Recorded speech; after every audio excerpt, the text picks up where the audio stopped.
Hey everyone. Thank you for joining today. If you're watching the replay, thank you also for being here. Appreciate that. And if you're brand new to this particular live stream, then welcome.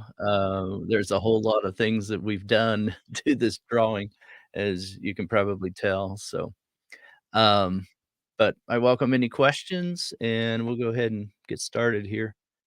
I'm just looking at like some final things that we're going to be doing here towards the end. And a lot of it has to do with just kind of tightening up some areas and trying to decide and determine if we need to shift anything in, the 11th hour. Do we need to shift something more cool or more warm, or do we need to increase the value or make it darker or lighter or anything like that. So it's a lot of fun being able to do that. RC Hines looks like has a question. Which paper are you working on? This is on Pastel Matte by Claire Fontaine. And it's 15 and a half inches, I believe, by nearly 12 inches. It's not quite 12 inches. And actually, that's a good thing to talk about for a moment because in these final touches, I do need to figure out the boundary for the drawing. And if you look at it here, like from edge to edge, this is 11 and 3/4, right? So I'm going to probably stop around 11, 11 and a half, something like that. Have a little bit of room for a mat. And then I know I'm going off the frame right here, but let's see if I can open that up just a little bit more for you guys. But what would happen up here is, and I've got my camera adjusted so we can work on the shirt for a little bit here. But up at the top, I'll just take this down a little bit. It goes up to, yeah, a little over 15 and a half, nearly 16 inches. So up at the top, I'm going to cut that off around, I think, 14 and a half inches. I bought some customized um, cradled boards that are, I believe, 11 by 14. Um, well, the customized ones aren't 11 by 14. I have some that are 11 by 14. I was just looking at that. The 11 by 14 would work really well. I have some 10 by 12, I think it is. So this one, I would want to go just a little bit bigger. So something to consider and to think about in these final stages of the drawing. So good question. All right. Going to turn my attention over to the shirt, and I've got a little bit of color in here on the shirt. Um, and what I was doing primarily when we started out in the entire project at the very beginning is we used the grisaille method. And so I've got dark indigo in polychromos down here. And then I started putting in some violets and some lighter blues. And so now I need to shift all of that, including this area, into more of a believable or a natural kind of color for my white, right? And so I'm going to look at this and evaluate it just a little bit because this is my darkest area over here. But I don't want it to be so far away in color and value from the background. So I'm going to grab my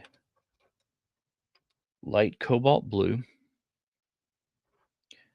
And I'm going to start right up here. Let me see if I can zoom in just a little bit more.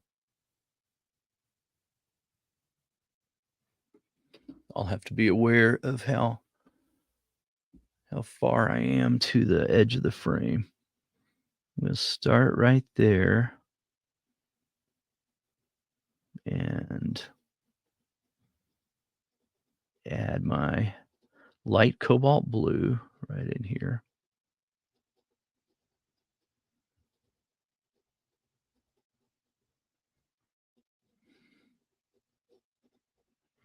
In the background, I was using mostly steel gray for the most part in Luminance by Carandosh.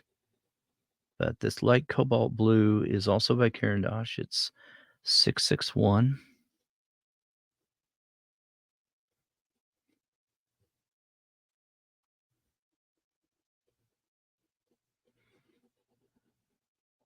I think that is going to give us the color that I'm after. I'm going to use my brush here. Just blend that together. Dry brush blending. That's a method I really enjoy. I'm going to sharpen both of these light cobalt blue pencils up.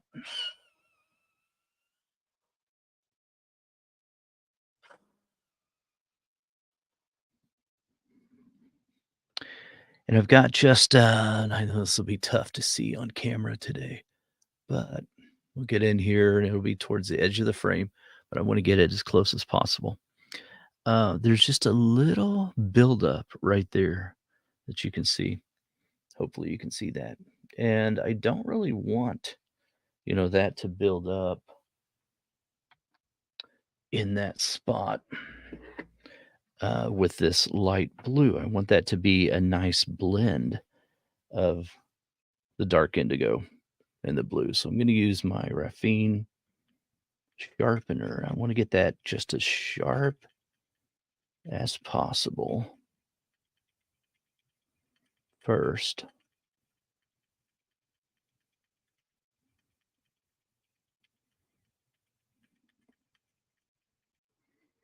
So I've got a much sharper point. Get this back where I have it placed on my board.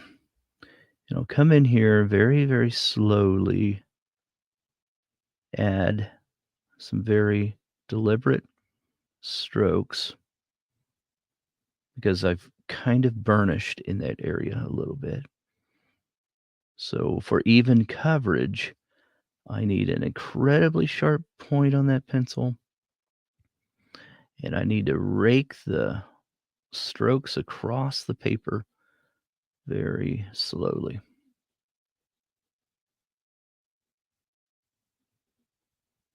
In that spot, especially. Okay, so that's the methodology that I'm using. So I'm going to zoom back out so you can see more of what we're doing there.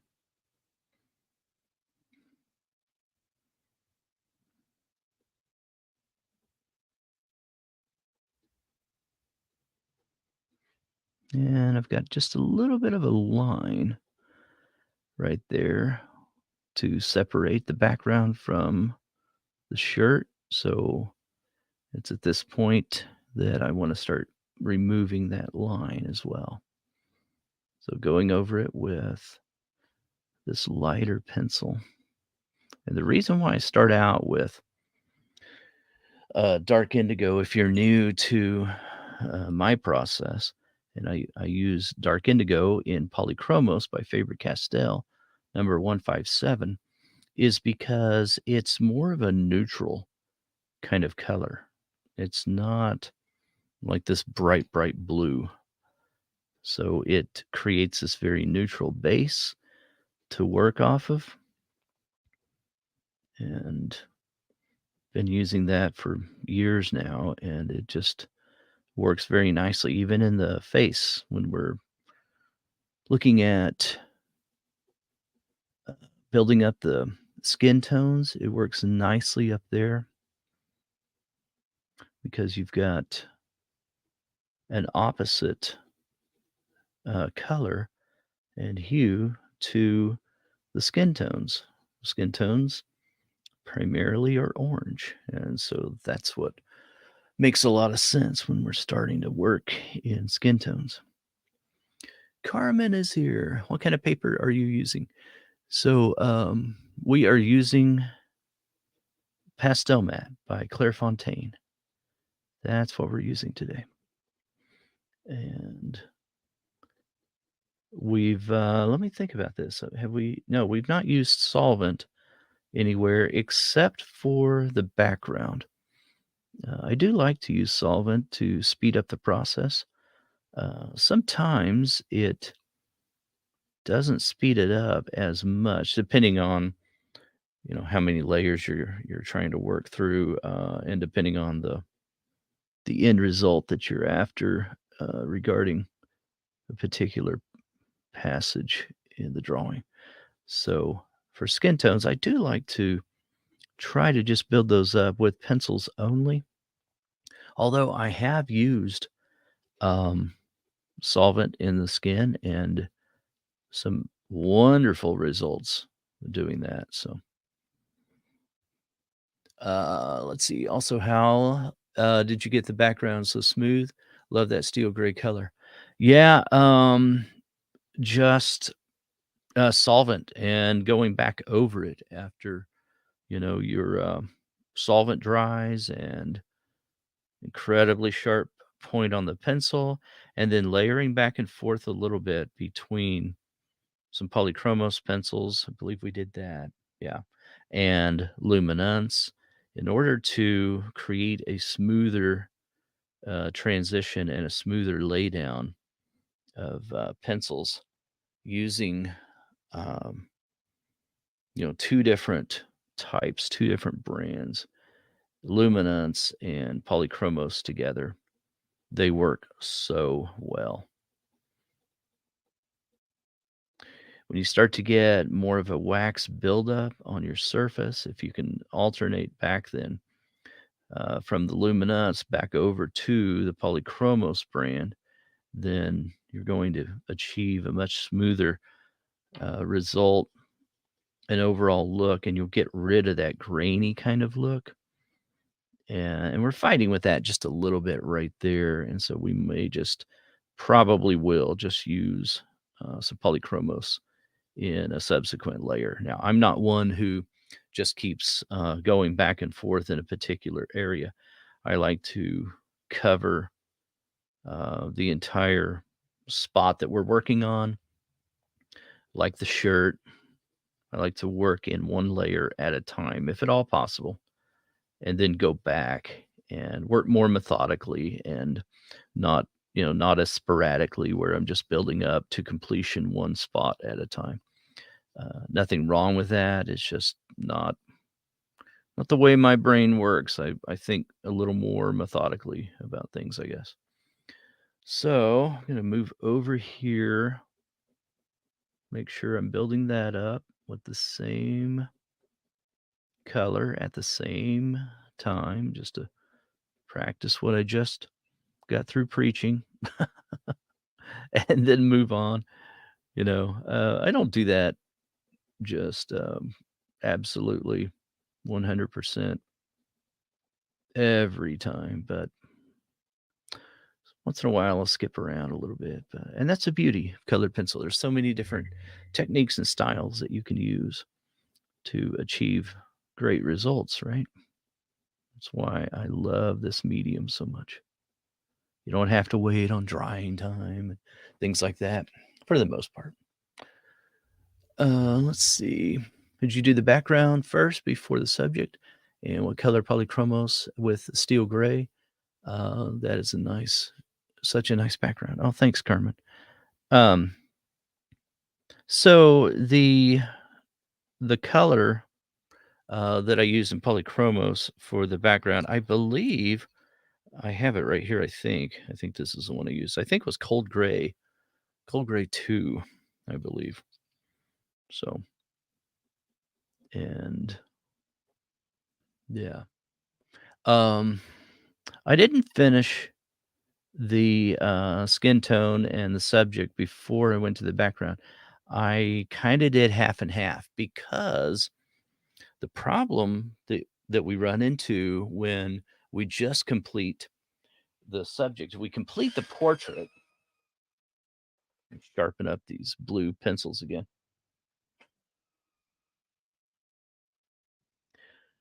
The problem with waiting until you get your subject done is you don't have a balance of values, and you start looking at the values in the skin tone again after you've completed a background.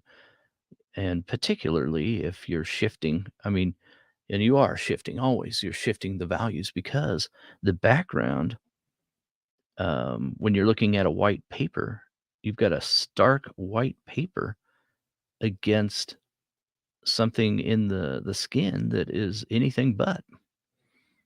It's not white at all. And so it tricks your mind into thinking that the skin tone is much darker in value than it actually is.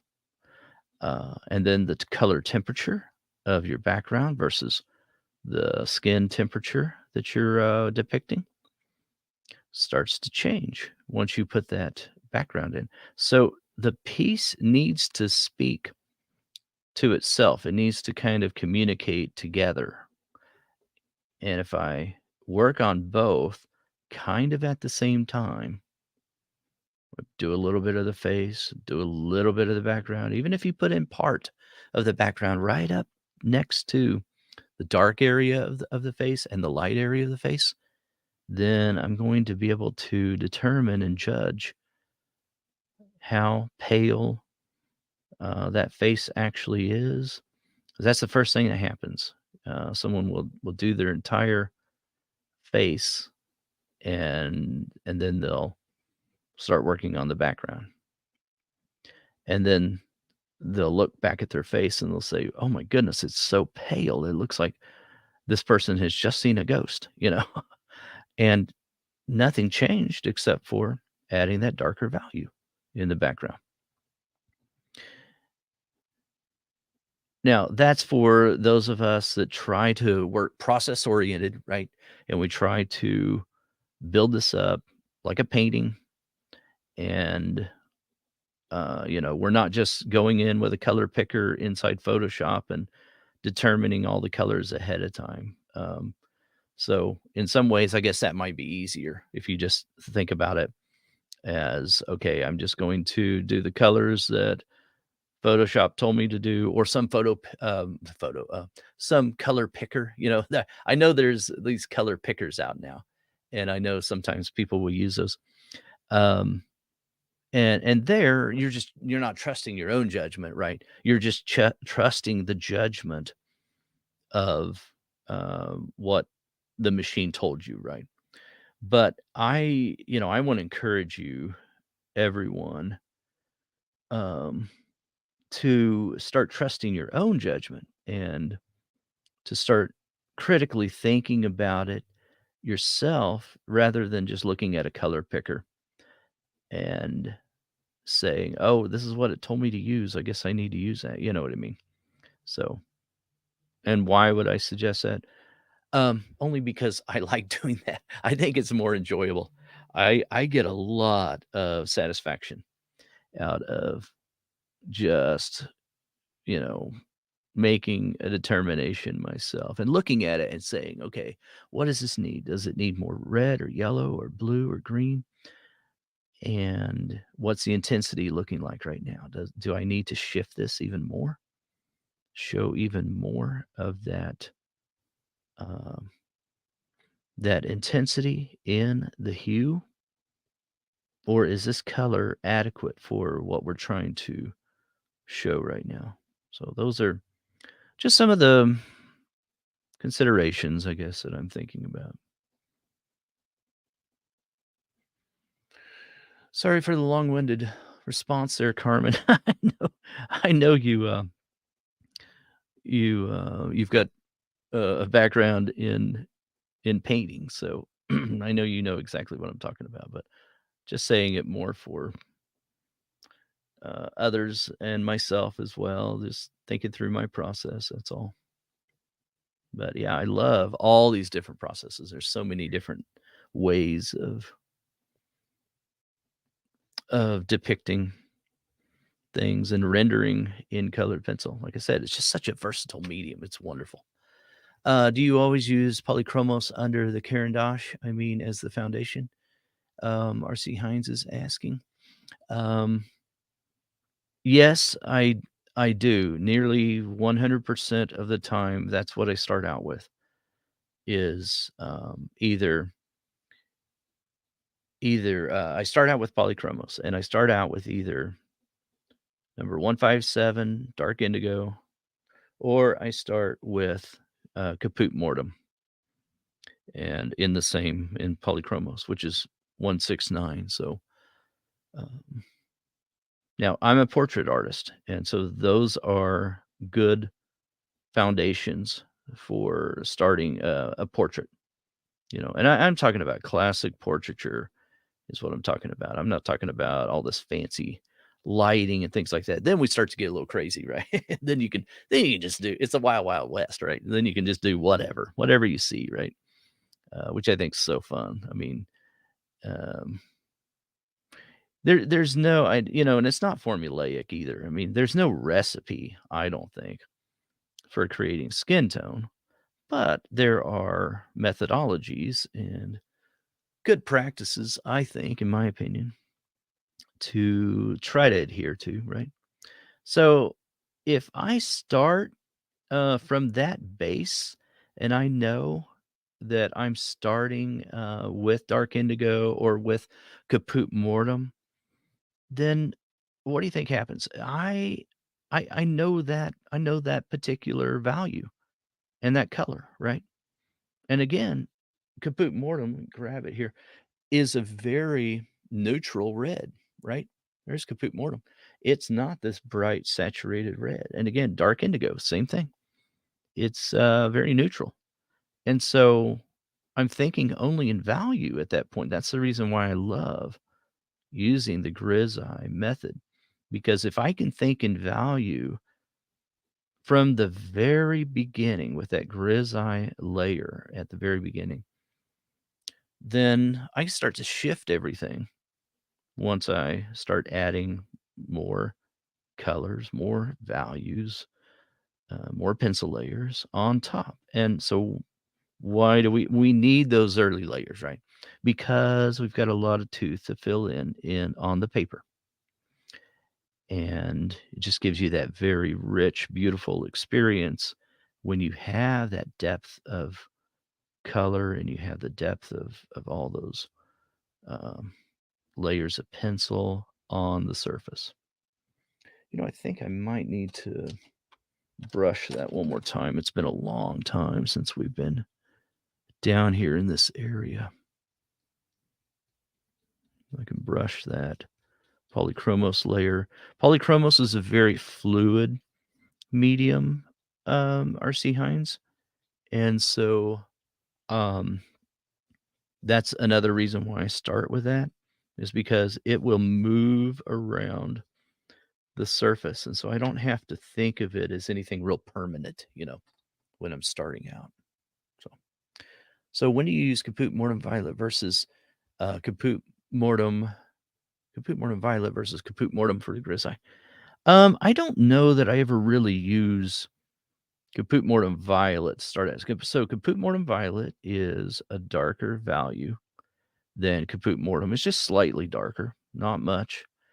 Um, and I don't know that I may have started out, Carmen, using caput mortem violet. I don't remember now, but most of the time I'm just using caput mortem. I think there may have been a time or two that I started with using both.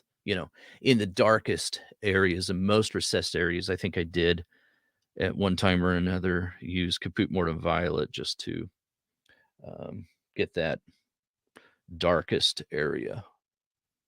So I use both of these pencils. I just want to show you guys this really quick, especially if you're new to colored pencil or relatively new. Maybe you've only been working in it for a few weeks or months or a year. And this is dull now. This is a dull pencil, okay, for this layer that I'm on and for my method. Now I need to sharpen those. Okay.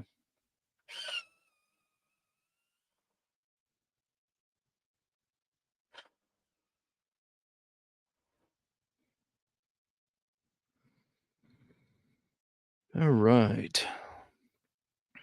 You're welcome, Carmen. And so there is a sharp pencil right there. That's what we want, especially on the second layer. And that's all we're on this shirt.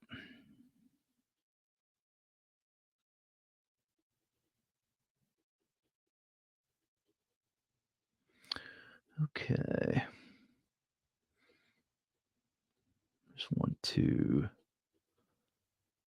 pay close attention to how this is adhering to the paper. These early layers with, areas of the drawing where you haven't been drawing in it, these early layers are critical because you need an even laydown of the pencil. It comes back to bite you if you don't pay attention to that and you just, don't think about the even application of it. Unless you've got, some kind of texture and you've got a textural element that you're trying to handle right from the very beginning, then, perhaps that might be the approach.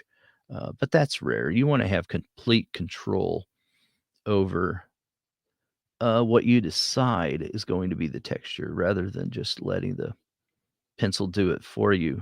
Now, if you can do both, if you allow the pencil to work for you and create the texture and you've done that intentionally, then wow, big bonus, right? Just doesn't always happen that way.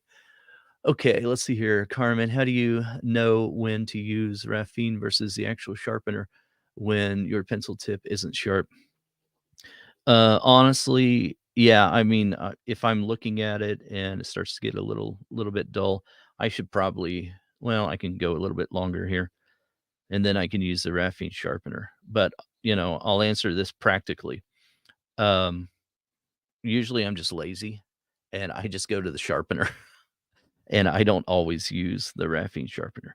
Now, if these were the last 2 pencils that I've got, then you better believe I'm gonna be very attentive to that point of that pencil, and I'm going to use that graphene sharpener because it's I need to make a blick order, right, and order my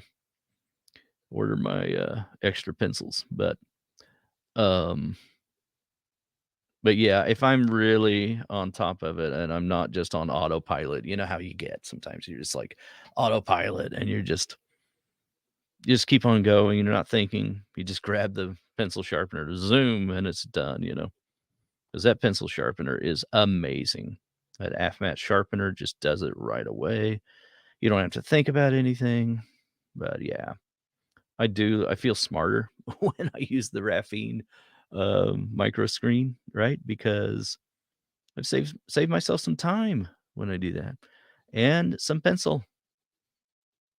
It doesn't take very long. Zoom, zoom, zoom, and you've got um, more of an edge that you can work with, right?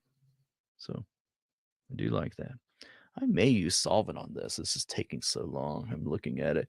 So, and if that's the case, if I change my mind and I decide to just use solvent on it, then I don't have to be um, as measured. I don't have to be as careful.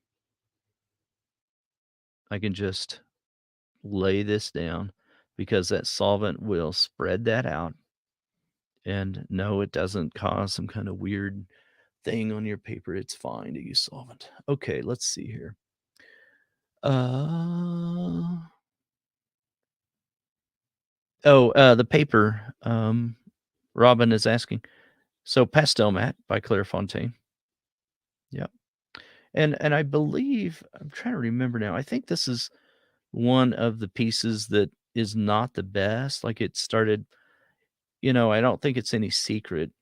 Um, wasn't, that long ago where I started noticing some differences in just the texture of the paper from Pastel Mat. But I still use it. Some of it is a little more textured, and I can understand how that's a little off-putting to someone who's just starting in colored pencil, but it didn't bother me because I also like sanded paper, and so it's just a little more texture on the surface. So I just slightly modified my techniques, and it works great. I love this paper. Um, the next production run might be different than what it is now, but yeah, it did change a little bit, but it's not enough to make me disavow using pastel mat and act like it's worst thing ever, right? I don't know. It'd take a lot for me to get upset at this paper. So I wish it were a little more consistent in the recent productions that have um, have gone out. But what are you gonna do? I've mostly used Stonehenge paper for my colored pencil work. I tried Clairefontaine pastel mat for a commissioned portrait. It seemed like sanded paper, tough going for me. Lorraine is saying, yeah. So yeah, if you're not used to the paper, or if you don't like more of a resistance kind of surface or something that is less absorbent, I love Stonehenge. It's a great paper, and Stonehenge makes, or Legion paper rather, makes so many different papers, but I like the classic Stonehenge paper that they started making. Oh, what was it? Maybe 30 years ago? I don't know, something like that. So that's the one I like. They've got some recent ones that I'm not as crazy about, but they call it, Stonehenge.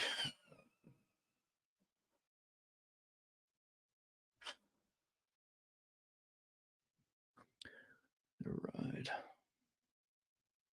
Yeah, Carmen's talking about that F-mat sharpener. I know, it's so good. It's amazing. Yeah, and you can also use water, guys. I mean, if you put down a nice layer of polychromos, then water on this surface will spread it out a little bit. Not near as well as a solvent will, but it will. No, it doesn't work. Water does not work with like a wax-based pencil. Um, so let's see here. Looking for another question here. Robin, thanks so much. I thought it I thought it might be. Sorry, I'm coming to this quite like, oh, no worries at all. I'm glad to see you out here, Robin, and glad to see all you guys able to join. Um, Sam is asking, what is the grit on pastel mat? So pastel mat is not a sanded paper. I know some think that it is, or they'll say that it is. It's not. It's its own surface. The company says that it's a cellulose layer. So what is, I don't know. It's plant based of some sort. I don't know what that means exactly. Cellulose. So go back to biology 101, right? It's some kind of plant material, right? I don't know what exactly they're putting in it. So in other words, Sam, there's not a grit level on it like you get with, like, say, UART sanded paper, right? So it's kind of hard to say what you may determine to be a texture level on it. It does have a tooth when you touch it, areas that you haven't drawn in. It's rather smooth, feels kind of smooth, but you can tell there's like this little micro texture on the surface. And the best thing to do is just try it out and see what you think about it. I had a sheet of it. Oh, here it is. I have a sheet of it. I was testing some things on. I've got some pigment markers I was testing with. And if you just rake over the surface, sort of on the side of the pencil, and this is a sheet that is very, very textured. You'll see just how rough that texture can be. So nearly like a sanded paper. So you can just sharpen your pencil on it if you wanted to. And you can see sort of in the skin tone a little bit there. It's kind of textured a little. And going back to what I was talking about earlier, I did use some of the paper texture for help with the texture of the skin tone right there. So that did help a little bit. Now, see, I did get like a nice little point on my pencil right there. That's a great point to start with now. And while I'm thinking about it, I will use that graphene sharpener. I got to sharpen that up just a little bit. Didn't give me much, but yeah. So Robin's asking about the graphene. It is on my materials list, guys. If you ever want to check that out, it's in my Amazon store. So that link is under sharpenedartist.com/resources. And I've got that as well as paper, pencils, everything that I use and recommend over there. Feel free to check that out. Okay, we will move on to skin tone here in a little while. And thanks for hanging out today. If you're here at all or watching the replay, if you're new to the channel, please subscribe. I would appreciate that. And reach out to me at any time. You're certainly welcome to do that. And I know most of you, but there's some that I don't. So there's my email address. If you've got any questions at all, I'm here to help. I don't have secrets regarding colored pencil. I mean, I'm here to help you, and that's what I want. Even if you never purchase anything from me, um, I'm here to help you in any way. So I remember what it was like when I started out in colored pencil, and it wasn't that long ago.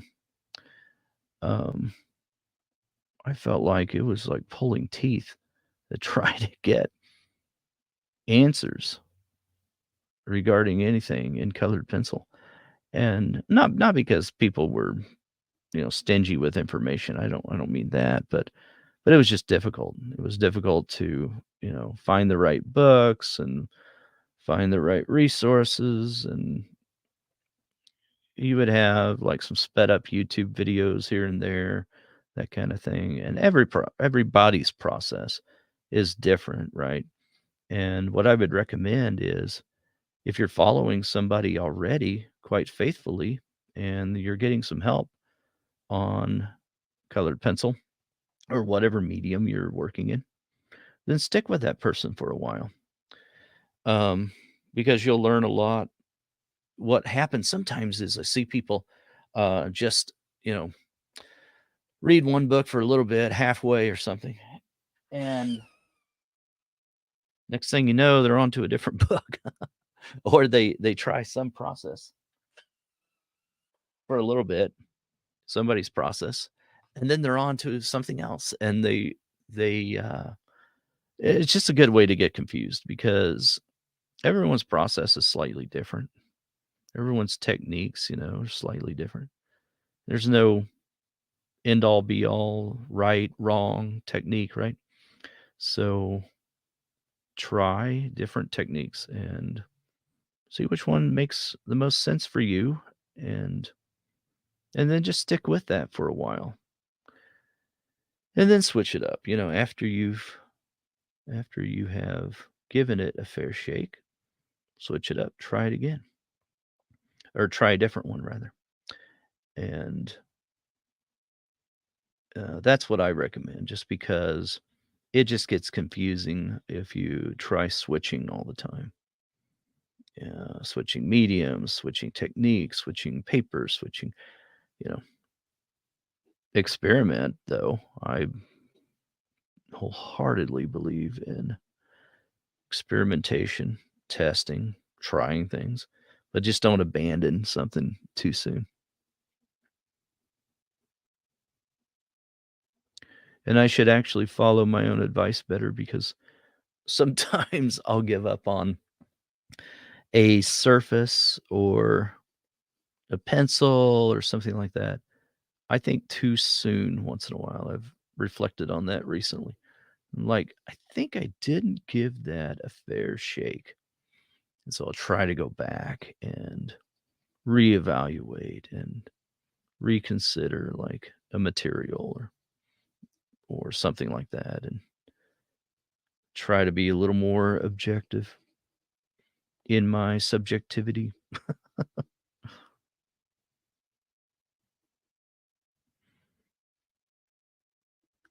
I went to a art reception last night, artist opening night. It was a lot of fun. A local one here, and I've been to that one before. Um,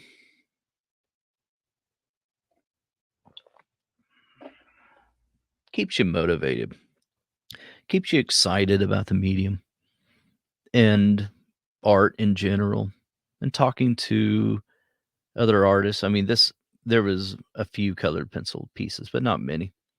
But just being able to talk to other artists that work in other mediums, it's so fun to do that. Um, reconnect with some of the artists that I've known for years and years and years in the community in the area, Cincinnati area, and that's just so much fun. I see them once in a while. Some of them I don't see, but maybe once a year or not even as often. And trying to find new subjects, and I reconnected with some people that um, told me in the past that they'd be willing to pose for me for some um, modeling sessions. And I'm a portrait artist, so I'm always looking for new models. So that was exciting. Sometimes you have to pay models. Sometimes you can exchange something if you want, or, but if I find that one of the best models though usually is another artist. They know what we're looking for. Sam, you keep yelling at me with all these all caps. I'm just I'm just kidding. It is definitely a challenge getting started, not only getting to the information you need, but to get the hands working with the mind. Yeah, absolutely.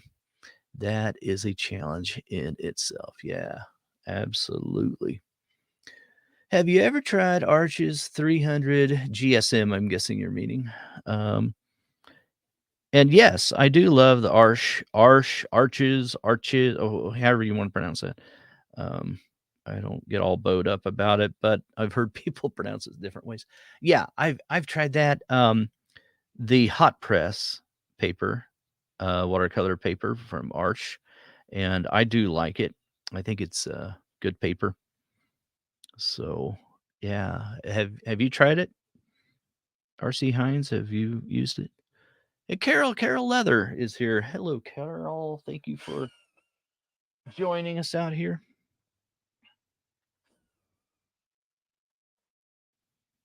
Sharpen these up again.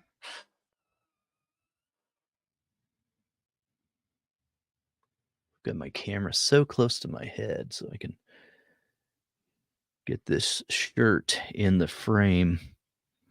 I'm hoping I don't go outside of the frame here.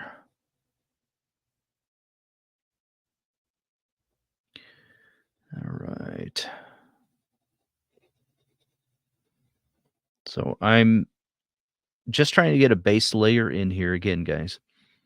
I don't, I don't care too much about the overall look of, okay, is this contoured? Do I have the right values and all that? That's not what this layer is about, right? So this layer is about getting this light blue tint on here. Thanks very much for so generously sharing your time and skills with everyone. Oh, thanks, Lorraine. That's so nice. You're welcome. Appreciate that comment. It's fun for me. I love doing it. So this is starting to, I don't know how well that's showing up on camera, but me see if I can move that camera back just a little bit here. See if we can zoom in.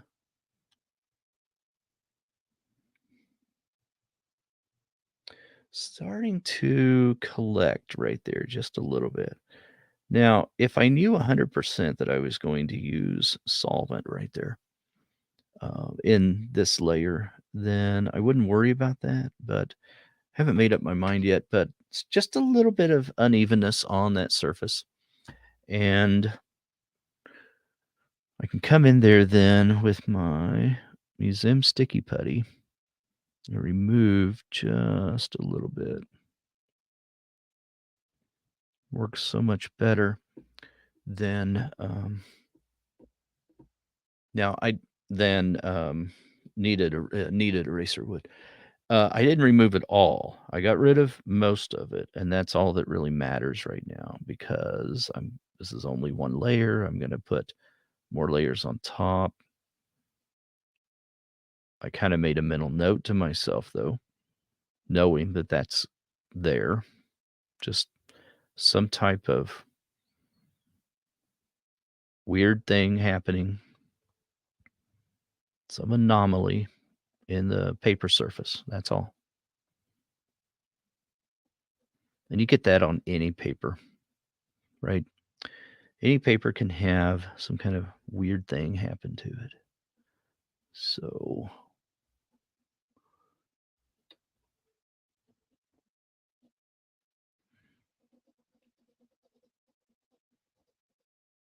I'm going to have to switch and work on skin tone because my patience only goes so far with some of this. I just start getting tired of it. Like, okay, snail's pace here.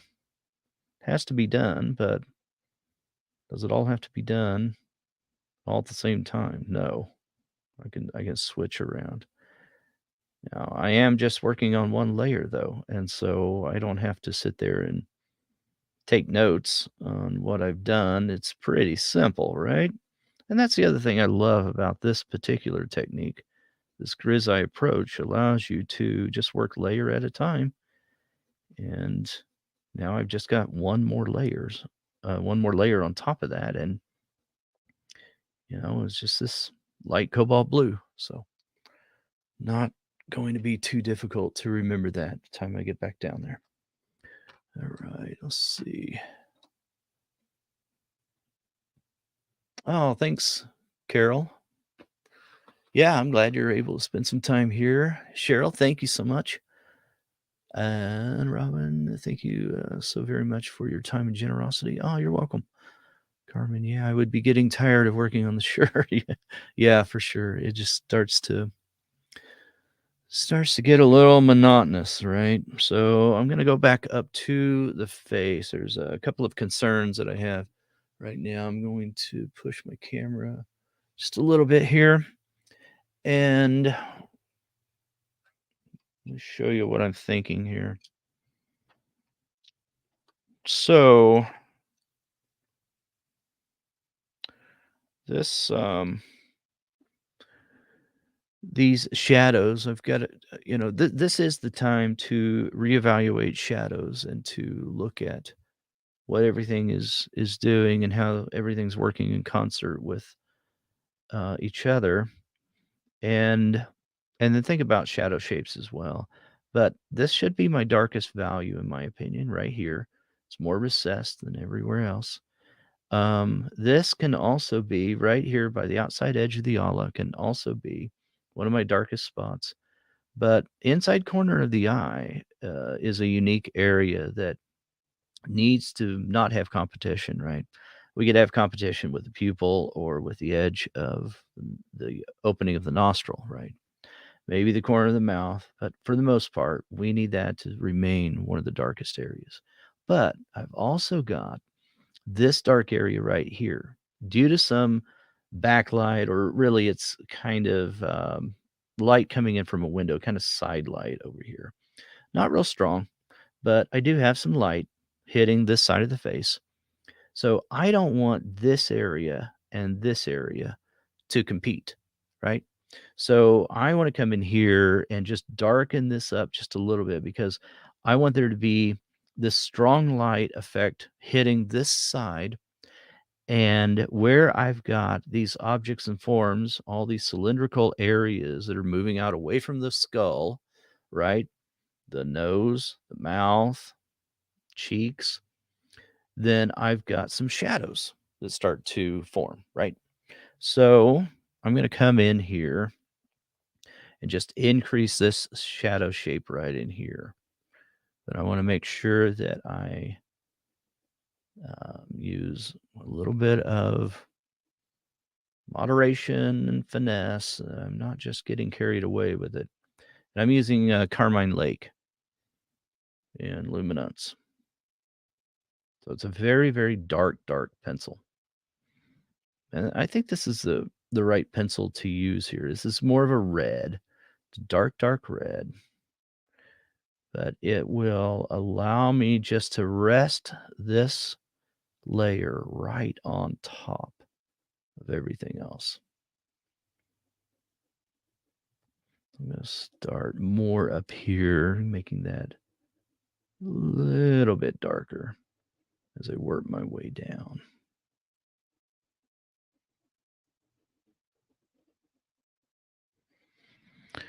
And I'll check the chat in just a second. I just want to concentrate on this for a moment.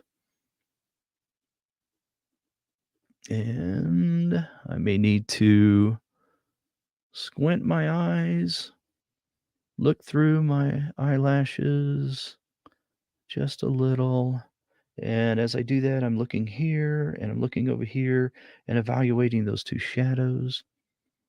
When we get to color, then we open our eyes up really wide because that's how we see color better and temperature and all those things. But if we want to see shadows, then we squint and it just pushes all those things together. We get this blur effect organically by our eyelashes doing the work for us.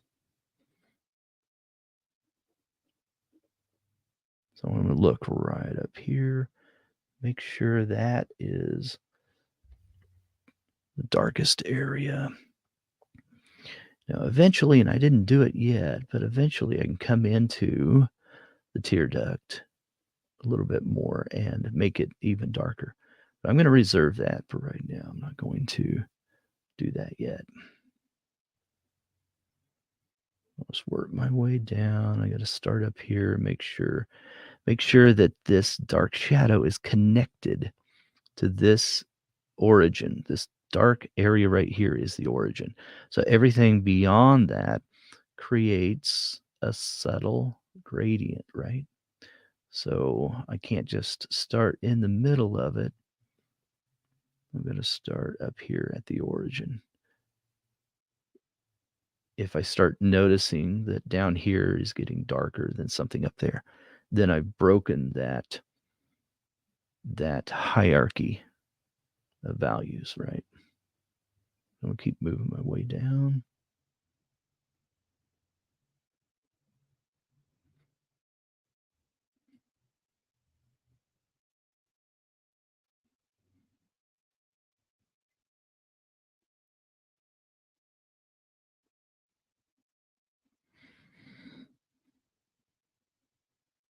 And then I can increase the dark value down here just slightly, especially right there at that outer edge of the ala. Make that slightly darker. Come back up, and we're thinking in value right now. We're not thinking in color. No need to just confuse everything and just make a mishmash of all these competing priorities, right? Why not work on one objective at a time and think about value before we think about color? Value over edges anyway, and that's what I want to do is think about these values right now. I don't want to forget about color, but I'll think about it later. Not at this moment.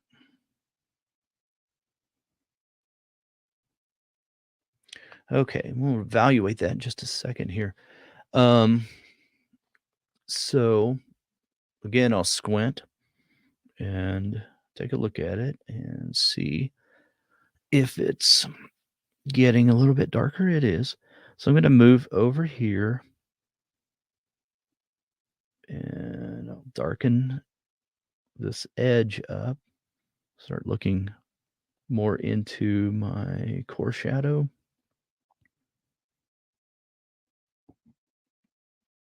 and making sure that that is dark enough so that that little bit of a highlight, a little reflected light that I've got in there, making sure that that is starting to stand out just a little bit.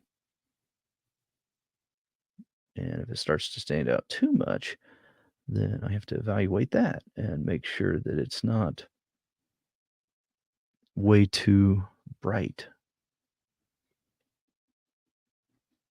If it starts to overpower and be in competition with the lights over on the light side of the face, then I need to tone that down, right?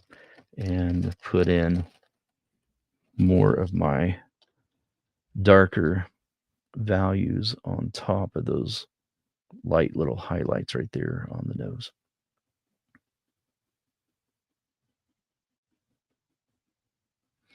I can kind of, and this, I don't know how much this will make sense to everyone, but it just kind of makes sense in my weird mind, I guess. But I think about this shadow right here having a bit of an origin as well, where it's moving back up, because again, there is a hierarchy of these values, and want to make sure I'm true to that hierarchy. So it's right there at that edge, right? So as I move away from these areas that um, I see the skin moving back towards the skull, moving back towards um, this more flat area because this nose is sticking out away from the skull, right? Then I start to get some um, larger areas right in here that are going to pick up more light. And because of that, it's going to be lighter. So it'll be darker here, and somewhere in the middle, I've got a soft, subtle transition into my lightest spot within this passage.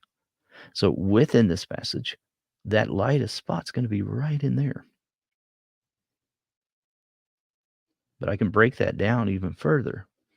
And I can think about starting here, moving up, starting up here, moving down.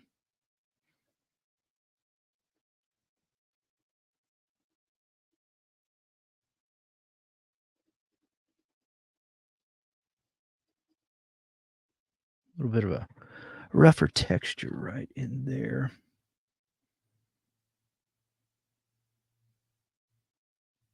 And I think some of that is due to not a whole lot of layers being present there in that spot. But when you start adding much darker value on an area that doesn't have um, a real dark value, like I've gone several stages or several numbers over towards a darker spot. In other words, like if we looked at a value scale and maybe, I was in 4 or something like that. Um, this one's always a mind bender because I count in the opposite direction, but say you're in 4 or 3 or something, and I start working in 1, right? Then I'm going to see more of the tooth of the paper show through when that happens. So I just have to keep that in mind. And if I want to, I'll use that term that a lot of colored pencil artists like to use. If I want to smooth it out, then I'll have to grab a valued pencil that is closer in value to the one I'm using right now. So, all right.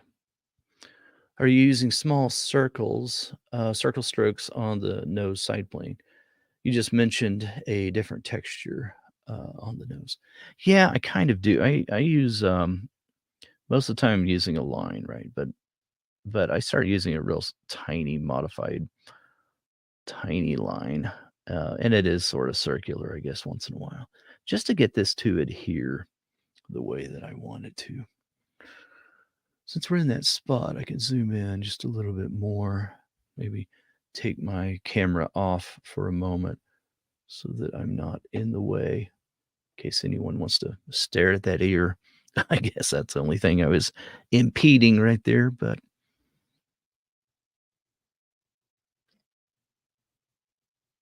okay. Yeah, now what I'll do is I will use a dry brush and brush that in just a moment. So now that I've increased that quite a bit, I'm going to move back up here and work my way back down again.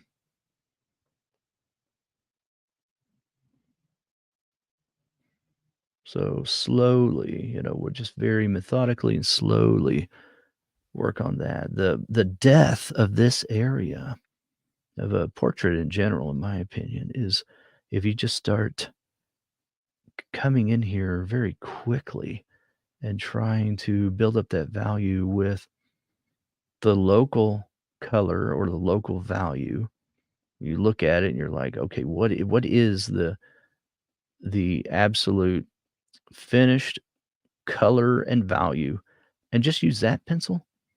Oh, in my opinion, that would just kill that refracting that we get with all these values and colors working together, and it just wouldn't look near as dynamic as what we can achieve when we just build that up slowly.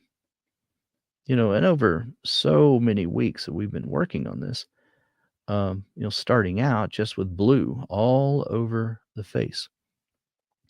For some of you may not be in member circle, and that's what we've been doing is just when we started out, we just started with that dark indigo everywhere, even over here in this side, the light side of the face.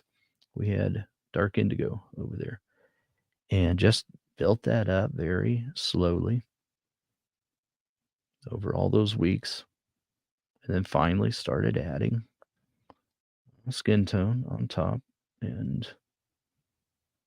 it just made it easier. So if I can find a shortcut or something to make something simpler, that's usually what I do.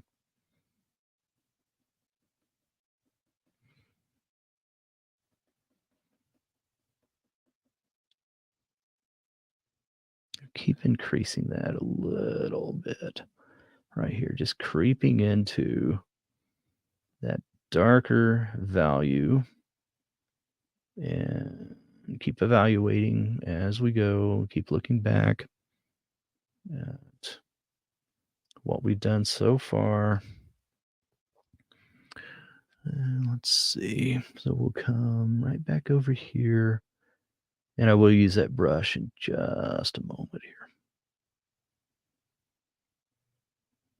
Now, and it will brush it if we've used soft, very light pressure to the tip of the pencil.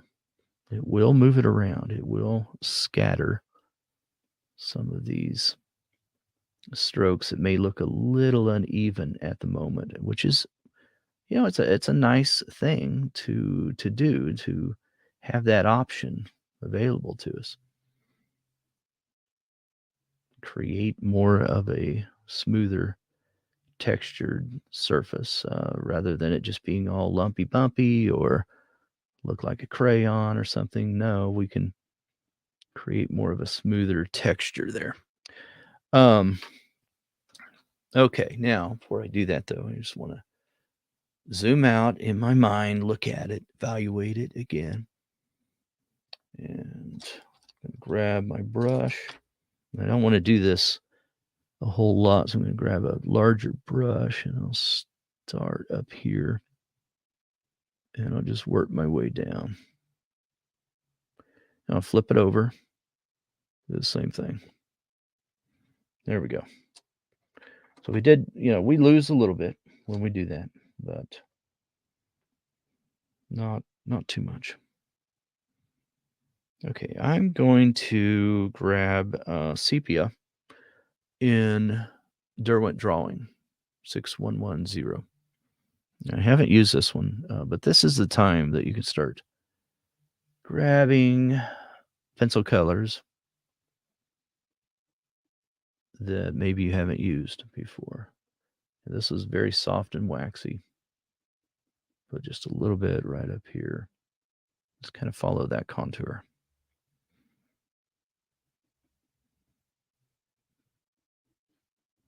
Keep working my way down.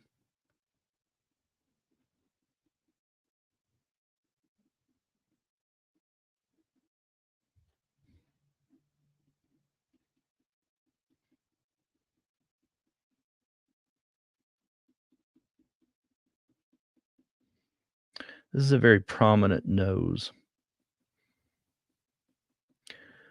So we are going to have some darker values right in there. So I'm going to grab a brush that's a little bit stiffer. And we'll come in there. Just add a few strokes there. Just to knock that back just slightly. Grab one of the Warm Earth pencils. I don't know if this one's 40 or 5%. Doesn't really matter. I'm just using it sort of to blend just a little. Now I'll come back over here with that sepia. Soft, very soft, waxy pencil that'll just kind of rest on top.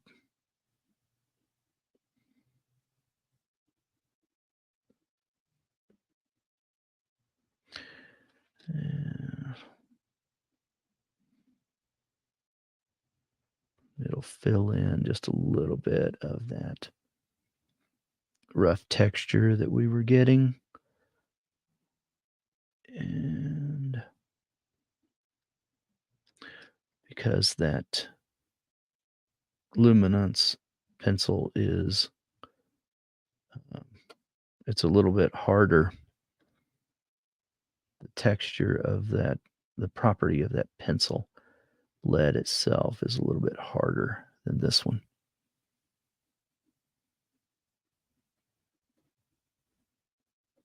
Okay. I'm going to grab that same brush. There we go. That'll get me there a little quicker. Now I can take a look at that. All right. I'm going to go back on top one more time, this time with burnt sienna, number 069. Jane's asking, is that brush in your supplies list? I don't know. I think it might be. It should be. If it's not, I'll take a look at that and make sure. This is the Winsor Newton. It's just a watercolor brush. Cotman 777 is what that is, and I don't know what size it. I think it's like maybe half an inch. Might be something like that. All right, so I'm going to shift that back. It appeared to be slightly more yellow, so I'm going to shift this back just a little bit, and this will help with that texture as well, and it'll help with the color. Shifting it back more to yellow right now.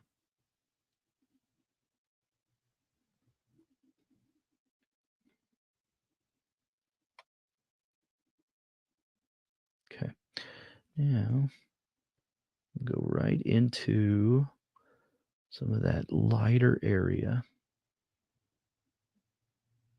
We've just kind of built up a little bit over time. But I want to make sure that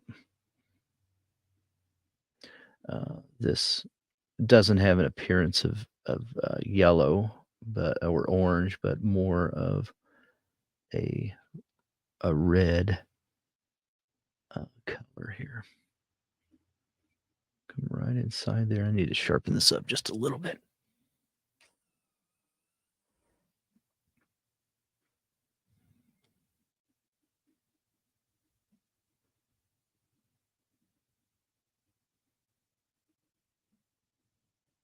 Okay.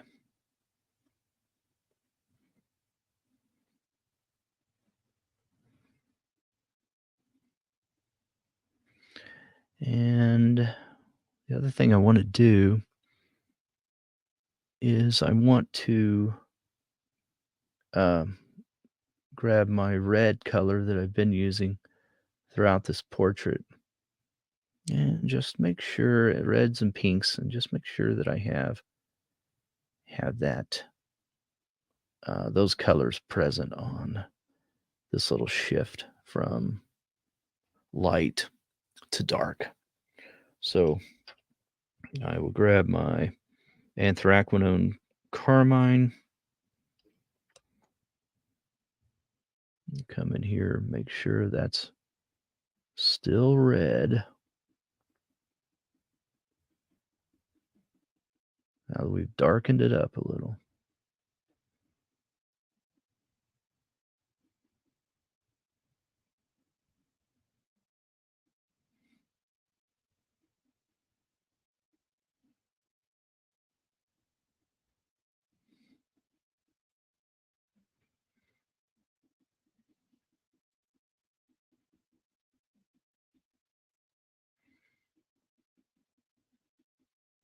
At some point, we will have to just sort of abandon the reference photo, and I'm not relying on it as much now because the drawing needs to stand on its own. I will still use it for what it is, refer to it. That's really what a reference photo should be. Um, but when I was taking these images of my model, I, I didn't have a particular pose in mind, but what I had instead was a particular look of the lighting. I was more concerned with that than I was the expression or anything like that. Now, it just happened later as I was looking at it that I did like this expression, and I think it showed off some of the uniqueness of Shawn. This ear does um, come out away from the head more than the other ear. And so I like that about this individual, and I like showing the uniqueness of people. I don't think everyone has to be just this perfectly symmetrical, beautiful work of art themselves. I like showing people for who they are and highlighting sometimes those unique qualities that they have. So come in here with pink. Mm, we used different pinks earlier, but I want to switch and start trying to use more of my wax-based pinks now, wax-based pencils now, if I can, so that I can get something a little more permanent and it's not going to um, move as much when we're using like polychromos pencils. I can still use those from time to time in these finishing touches, but it is nice to get something that's a little more solid and will help things to stay put a little bit more. Okay. Take a look at it. All right. I think this pencil will probably render things a little lighter than what I'm wanting. maybe. Let's come in there with this hibiscus pink. And just slightly modify that.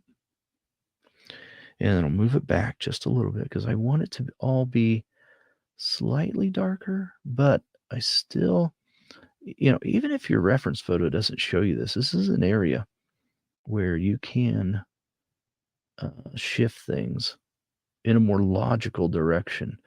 Side plane of the nose picks up so much light typically, right?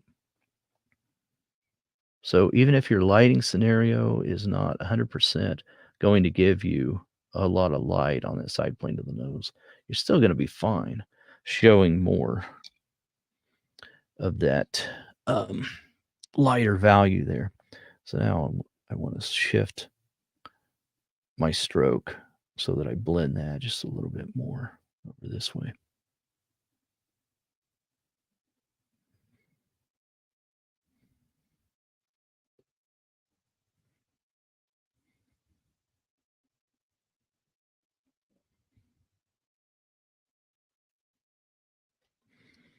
Okay, I'm going to leave that alone for a while. I'm going to brush it very quickly, though, before I move on.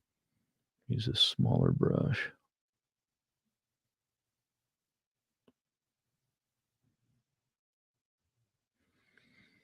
And we may take a look at it a little bit later, though. Okay, now as we move over into that cheek, I want to get right over here towards the edge of that. And I'm going to use my hibiscus pink very softly right there.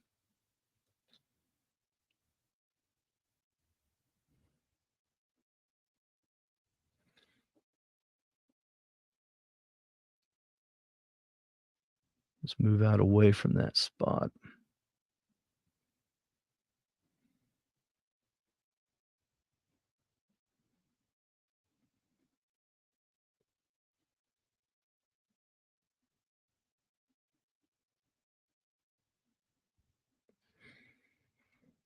Going to grab anthraquinone carmine. Now, anthraquinone carmine is slightly harder lead. It's a slightly more firm point than what we get on the hibiscus pink. Why is that? I don't know. It's the same pencil brand. It's just the way it goes sometimes.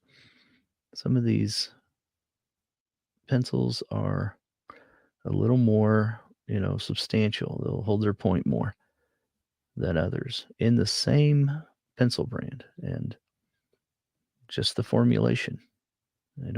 Can't explain it. I don't know.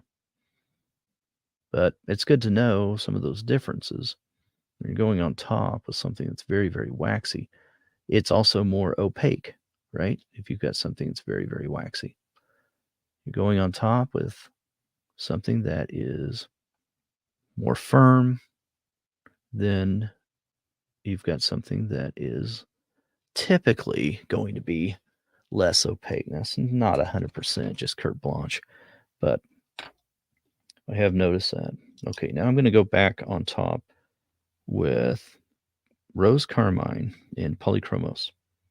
A little more fluid pencil because it's a polychromos pencil. It's going to blend all that together. And we're just sort of glazing right now, glazing some of this on the surface. Pushing all that together. Change my hand, my arm, just the direction of that stroke just slightly. Move my way down. And then we're just going to leave that alone for a while. And I want to look at this little curve down here into that wrinkle. I'm going to grab another dark pencil again. Grab my Carmine Lake. I just want to make sure that this is pretty dark right there. And then it shifts and it moves over just slightly. I just noticed that that probably needs to come in just a little bit to the right. I'll show you what I'm talking about in just a moment.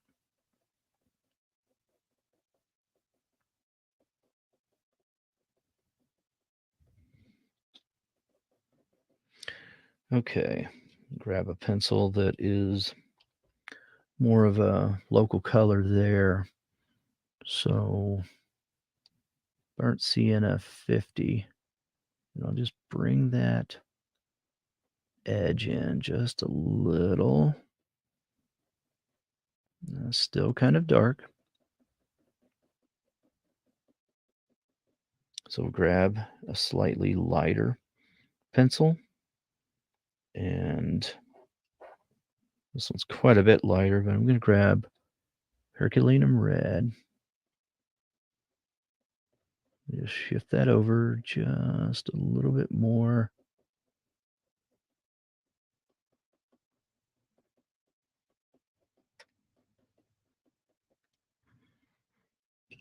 Okay.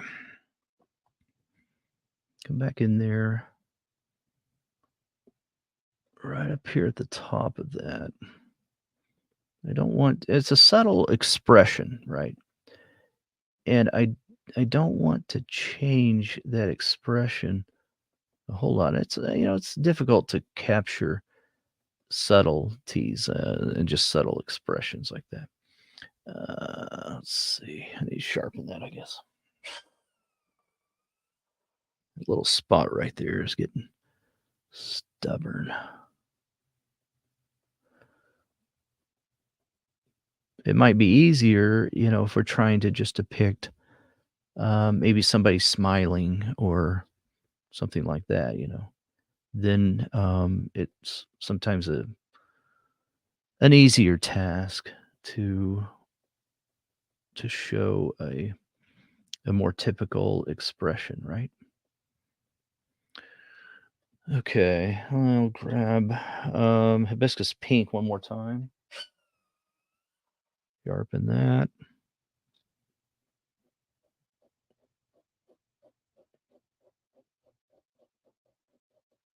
Lightly go on top. And then I'm going to switch back over to, I need to sharpen that. Switch back over to burnt sienna 50%.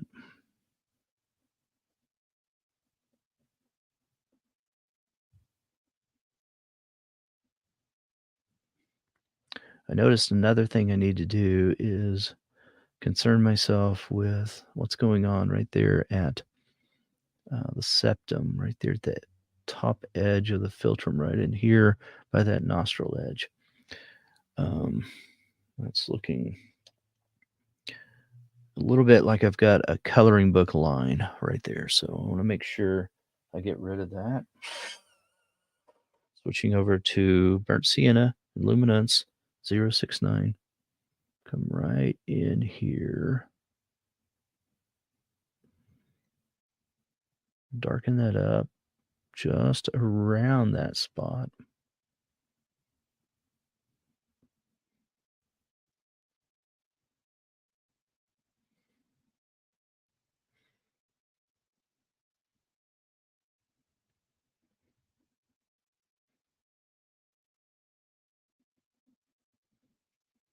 I'll move away from that spot.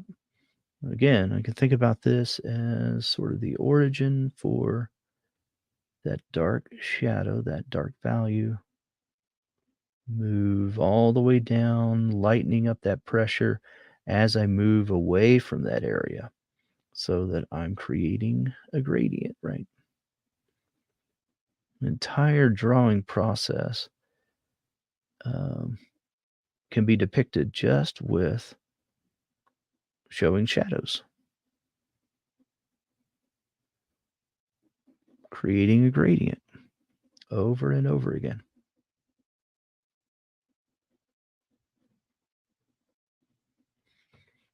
Okay. Come on this side. Burnt sienna 50%.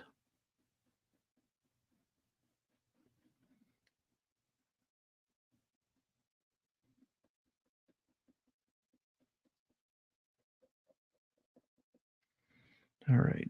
This is starting to get a little bit too light over here. I'll come in there with burnt sienna. It is a recessed area, so I don't want it to become, just way too bright. And right below that lip line, make that slightly darker.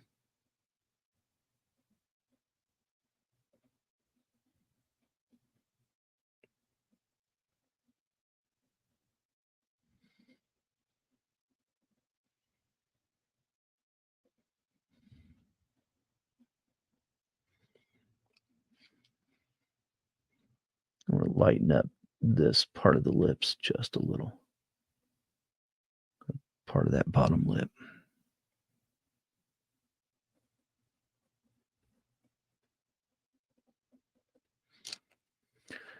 Okay, move that over.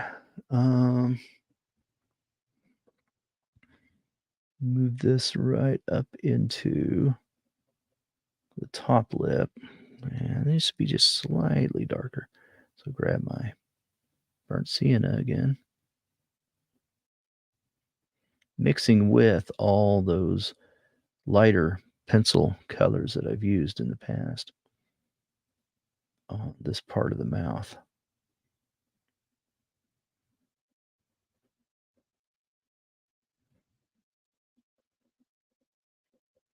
Sometimes it's easy to just start thinking that all these values should be so distinctly different, and to depict one little area as its own little island, right? Show the mouth and the lips as though they're not really connected to anything else, but there has to be this interconnection between all these features, this interconnectability from the mouth to the nose, to the cheek, to the eye, to the forehead, to the side plane of the head. All of these things they have to have some continuity with each other. And that balance is what helps us to look at the portrait and to say, okay, yeah, that's all one cohesive thought. It's not disjointed, right?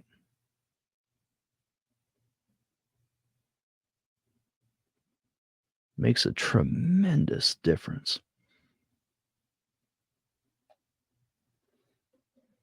Move right down here. I've got a little bit of that brighter purple that is kind of taking over right in there. I don't want that to get too dominant.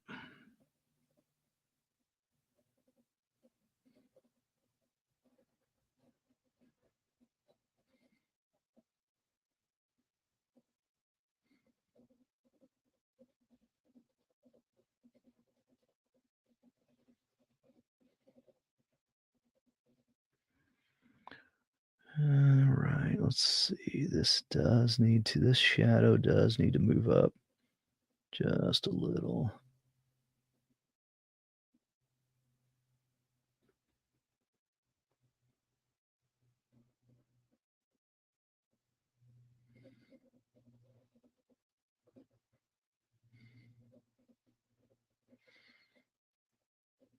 Don't have as many layers down here near the chin as I thought I did.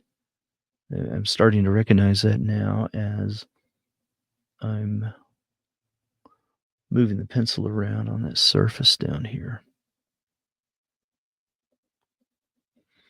So as I move past that spot and I get into this little middle ground area here, I'm going to just very, very lightly apply this pencil.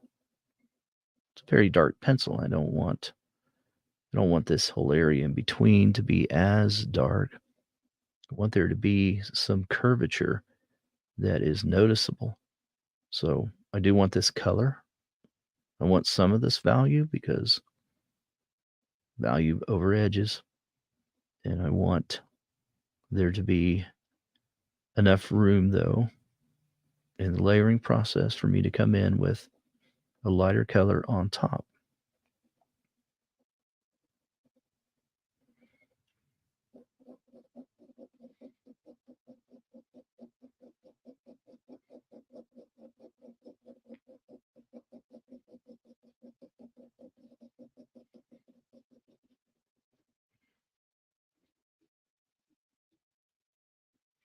Move my way over into this spot right here on the cheek. It's slightly darker over here. So we'll do that, and then I need to take a break for just a moment, about 5 minutes. I need to go powder my nose, in case anyone's wondering.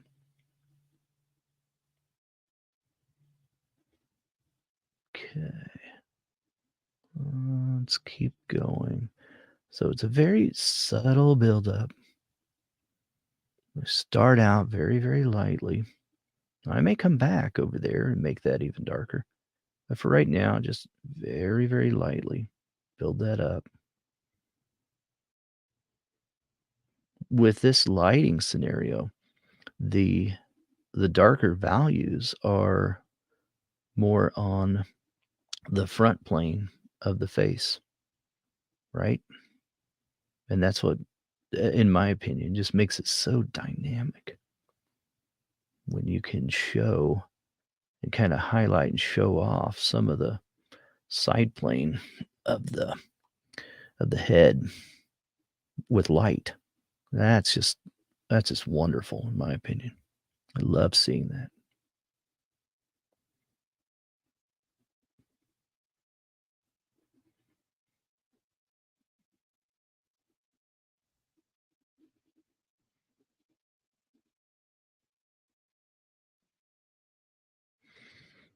If I start noticing that I'm getting like this, all these lines in here, then I've got to come back and try to eliminate that look. Make sure I use more circular strokes. Uh, Circular strokes I like to use as more, reserve those for more things that I'm doing towards the end, typically on a drawing because it affects the texture and the final look and feel of the passage or the area that you're working on. Things that you don't need to worry as much about in the early stages of the drawing, right? Okay, let's see. Want that to ease into this darker area and then barely ease back out, right?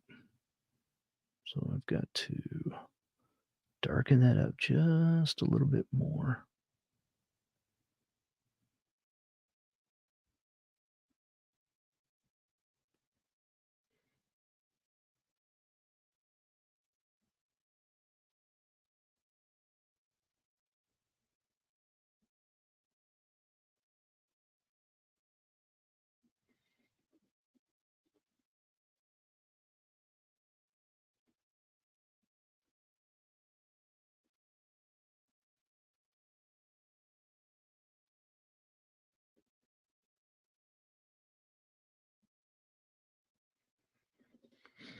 Okay. Now I can reevaluate again and look down here and see. Oh, I just marked that nose a little bit. Uh, Sometimes that happens. Sometimes that's aggravating. Looks like he's got a cut in his nose a little bit. Okay.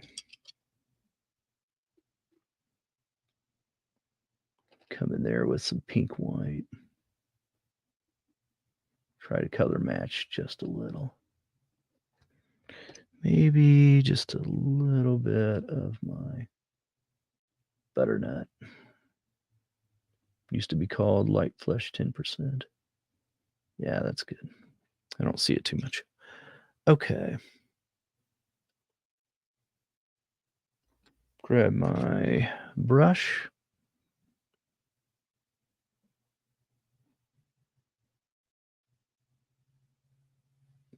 So this area right in the middle there,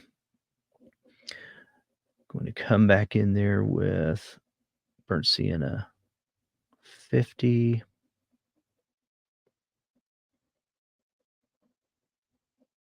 I did lose a little more than I wanted to right there towards the bottom side of that jawline.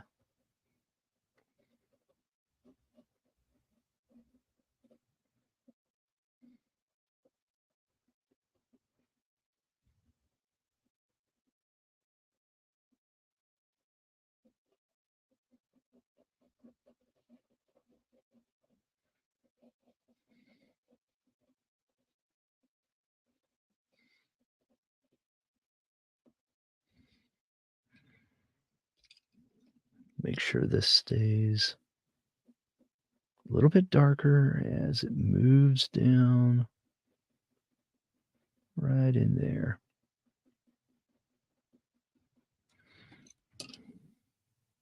And put a little bit of that burnt sienna, 50%, right there on top of it.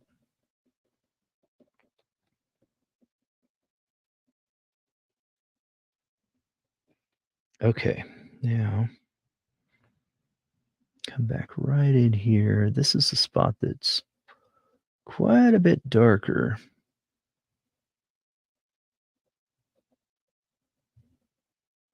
than everything else. And I need to keep looking back up here and making sure that this isn't too dominant.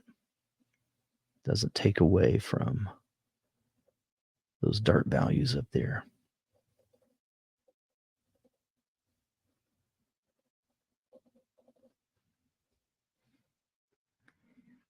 Okay.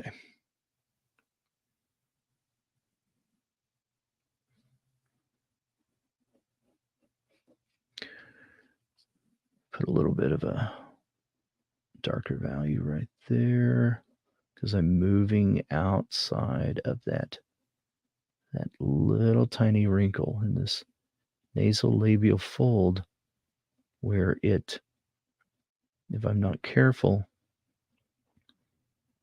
can start to look like, the cheek is so separate from the mouth. And I don't want to do that. I never want to do that.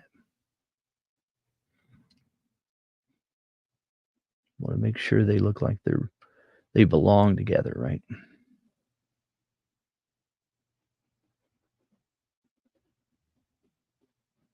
All right. A little bit better. Okay, I am going to take a quick break. Thanks, guys, for hanging out, and I will be back in about 5 minutes.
All right.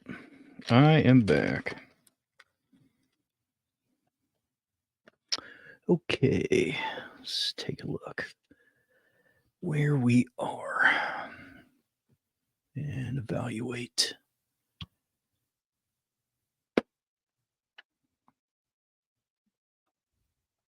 Oh, good. Sam, I'm glad you're enjoying it. You're welcome. I'm glad you're able to be here. Okay, let's see. I want to go up in here. This is quite a bit darker right there.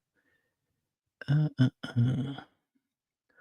think before we do that, though, I'm going to come in here with my burnt sienna 50.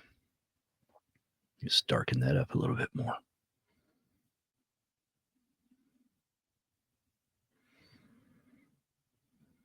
Actually, I didn't mean darken, I meant lighten that up just a little bit more because I've got burnt sienna on the surface. And so adding the 50% will just slightly modify that value.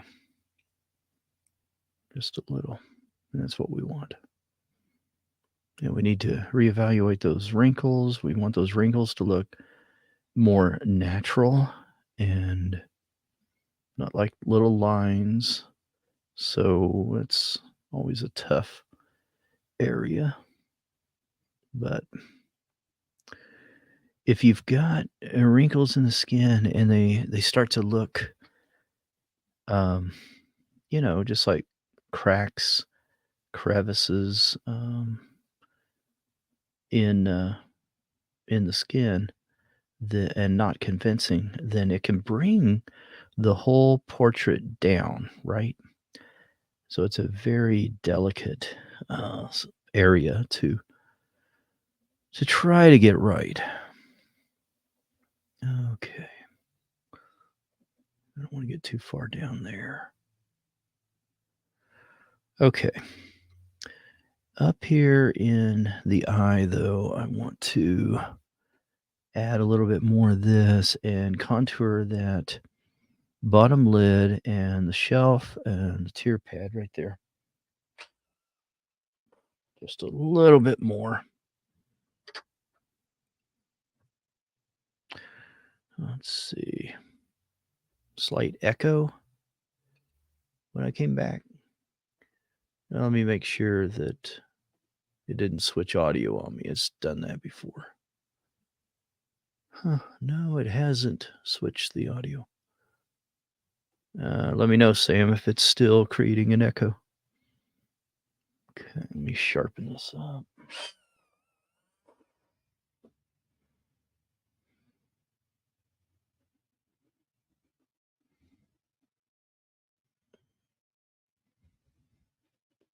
I want this to be just slightly darker.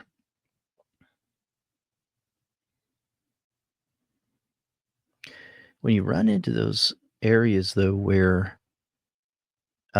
you've got the right color, you got the color you want, and you don't want to go any farther, but you can tell there's still some tooth on the paper. Then, what do you do in those situations? And there's a number of things you can do. One is because you'll still see like some of the white of the paper that is looking inconsistent with other areas. No, Carmen says not doing it for you. Okay, well that's good. Sam, I'm not sure. Maybe go back out of the stream and come back in and see if that corrects it. I'm sorry that's happening. I'm not sure what to tell you. So like I was saying, you could, there's a few things you could do to try to eliminate the white of the paper showing through that looks inconsistent to what you have been doing in another area. Like if you compare this eye over here, there's not, the white of the paper showing through. And there still is a little bit over here on this side. and we're not all the way done with this side. But let's say you were done, then, what are your options? What do you do? What can you do to, affect that area and create the same kinda texture and look and feel and all that? One thing is you could use a blender, and really the only one that I like is, that I mean, there's probably others, but I haven't tested others in a while. But the only one I currently like is the Full-Bright Blender by Caran. Now, the caveat to that is it can start to change, some of the colors and values a little. It can start making the colors and values look a little muddy or milky. I think milky is probably a better term for it, and it just kind of dulls down some of the intensity in the color that you were able to achieve.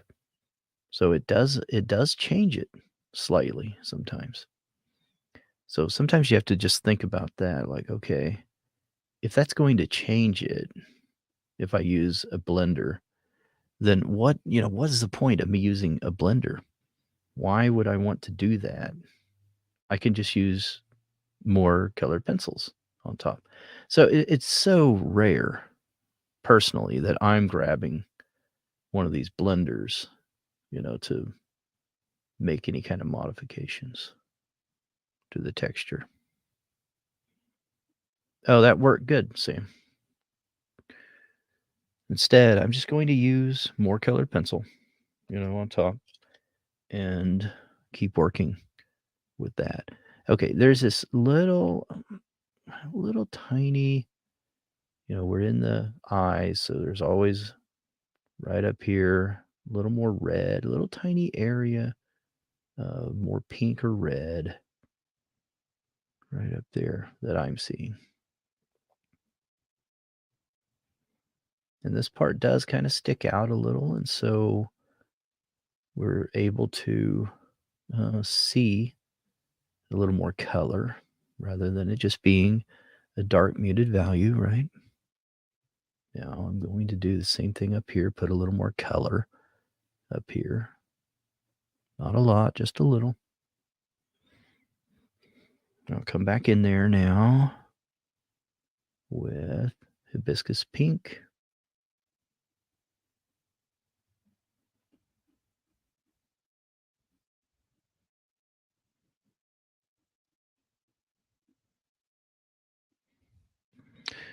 And I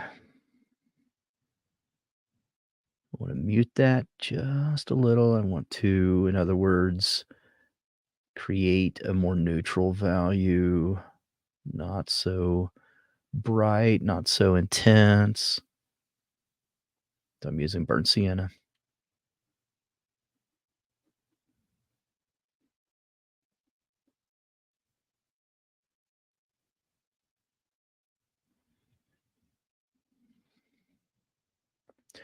I like to saturate and get really full, bright intensity and colors, and then mute those back down and not have them quite as bright. If that's the local color that I'm after, if that's the local kind of um, look that I'm trying to get, is that the exact color within that hue that we're looking at, right? So go very, very bright, more saturated, and then go in the other direction and move it back to a more tertiary color or a slightly more dull color, right? Make it look more natural, more organic, rather than just having all these bright, bright pinks and reds and yellows, right? That's my preference for that. Okay, just putting in a little bit of that texture for some wrinkles right in there. Getting close to the end of the drawing, that's when I want to start concerning myself with some of the wrinkles. And I don't want to put in too many. I want to put in just enough. I don't want to age my model prematurely. That's a risk. Get back up there to the eye. Don't want to get away from the eye. And I'm going to use my dark gray pencil.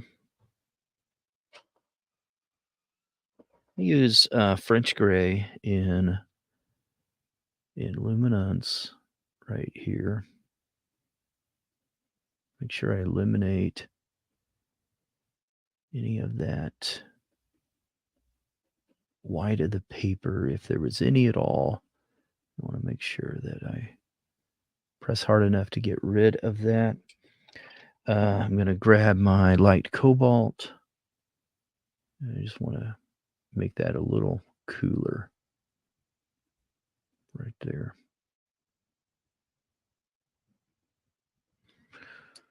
Okay, get rid of some of that debris. And let me see here. Come in here.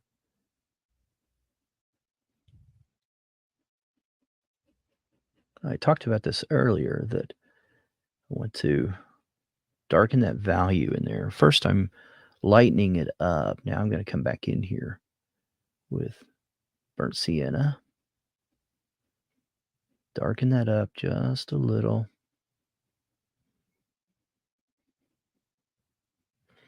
I'm going to switch over to something really dark. My Carmine Lake. Luminance again.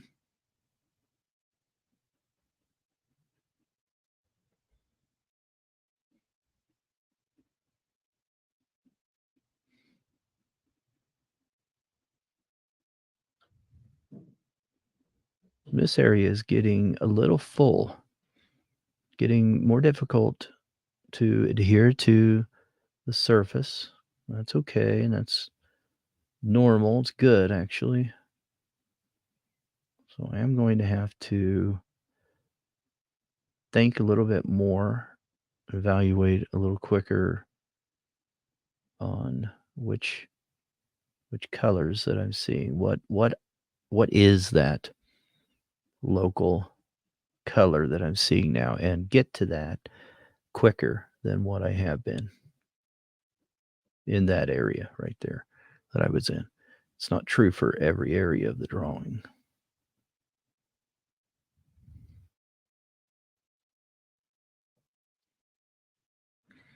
Switch back over to burnt sienna, which is slightly lighter than that Carmine Lake that I was using.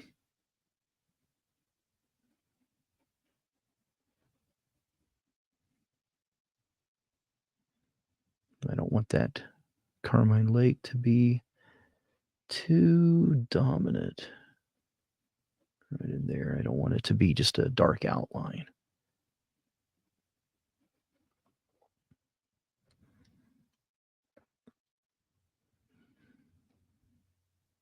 Some of those other values that help to create that recessed area where that fold is a wrinkle.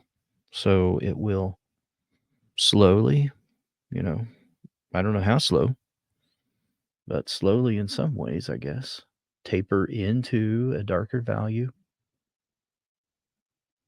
and then back out again.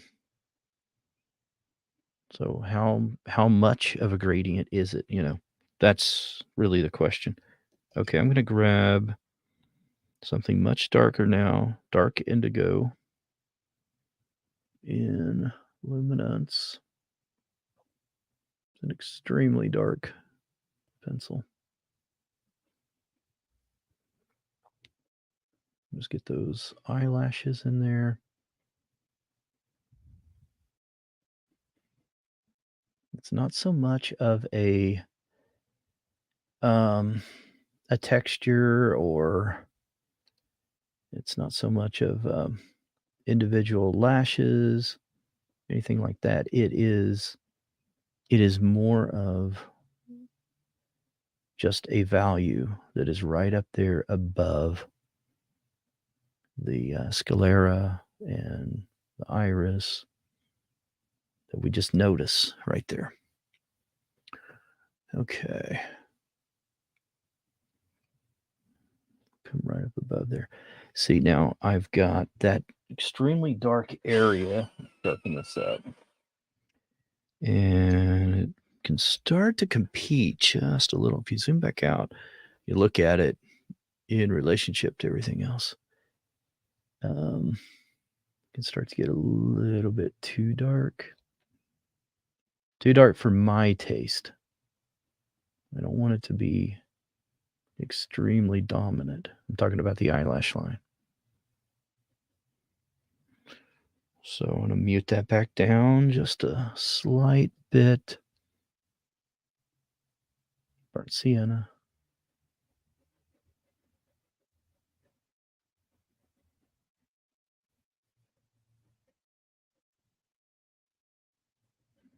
I'm not a real big fan myself personally of just extreme dark values. I want I want them to be slightly more subtle.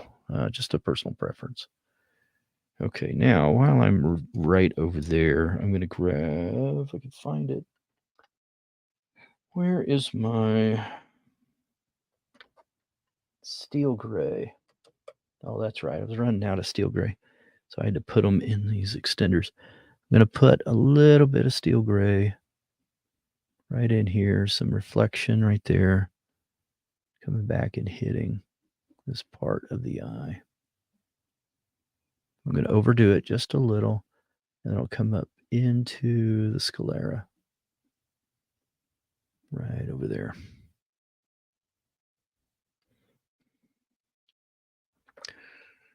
Okay, now I can come right in the middle of that with burnt sienna 50.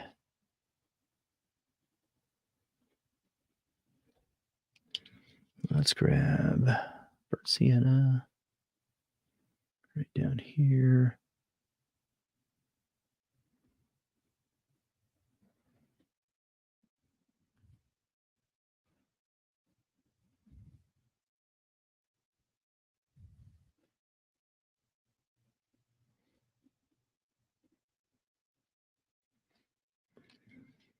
Burnt sienna 50.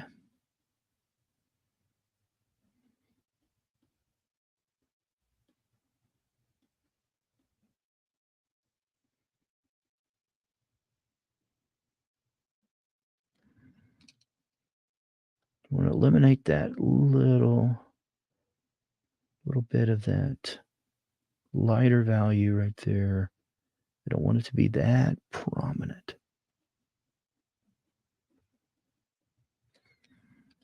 Should be getting close now on eliminating a lot of the white of the paper showing through. Okay. Let me grab a blue color.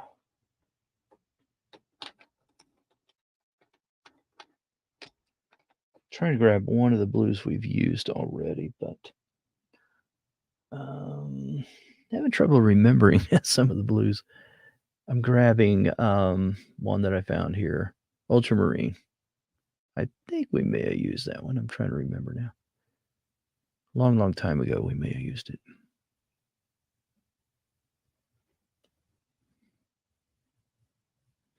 We'll use that, and then we'll mute it back down with some. Put a little bit over here. Mute it back down with some grays.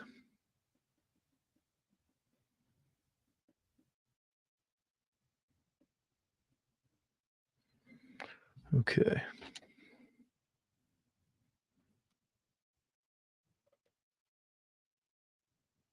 Grab a more warm gray. So this is violet gray, I believe. Yeah, violet gray, especially on this side. Slightly lighter over there. And so now I'm going to go back to, so I need this eye over here to be slightly darker. Now this area on this eye up at the top needs to be darker. That's one thing I like to do, whether my reference is showing me that or not. I like to make it a little bit darker up at the top.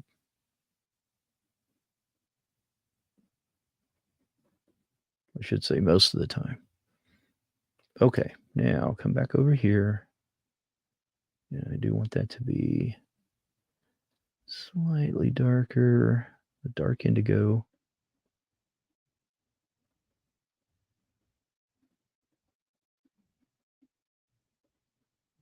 Needs to be a darker eye anyway than this side over here on the right.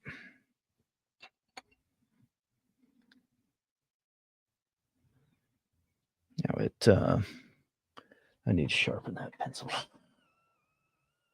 It kind of just rode on top, didn't go down in anywhere, so I'll use some circular strokes with that gray I was using a moment ago.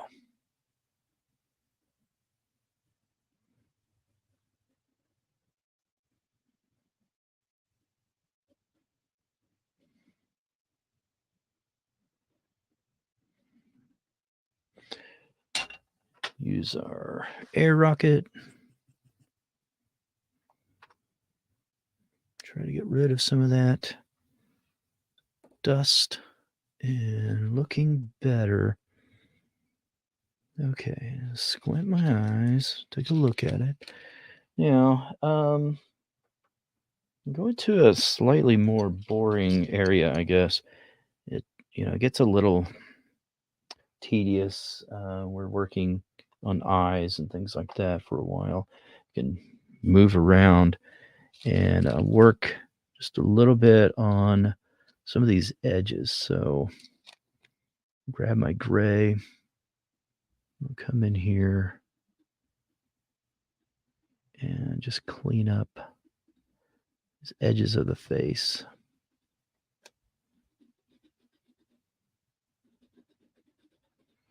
Get right up there to the edge.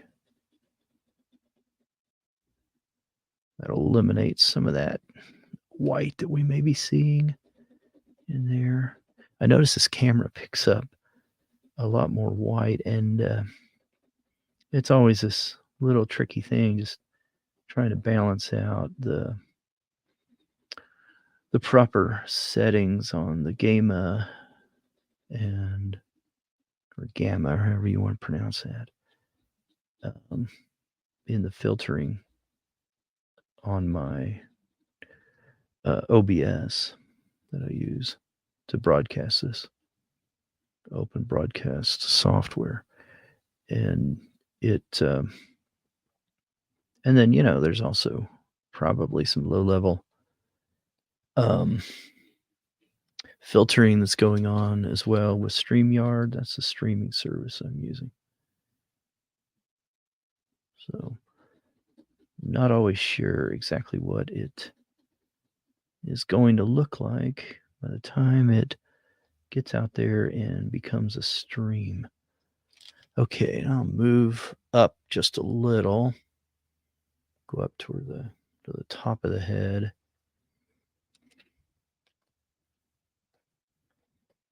Right up here.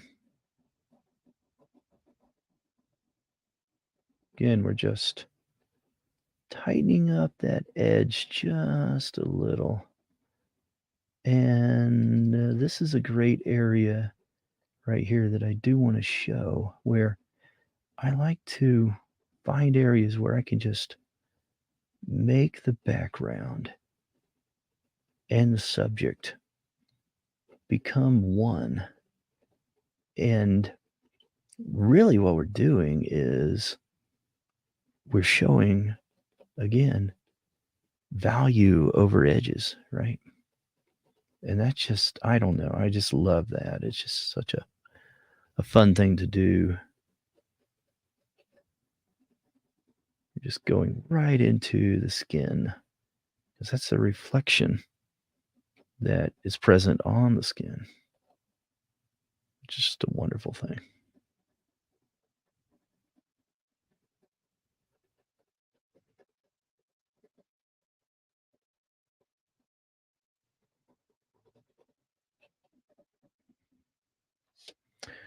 Now you may look at this and see real sharp, clean edges right here. And if you don't want those, like on the ear, I'm talking about, you can just come in there and put a little bit of your gray right inside there.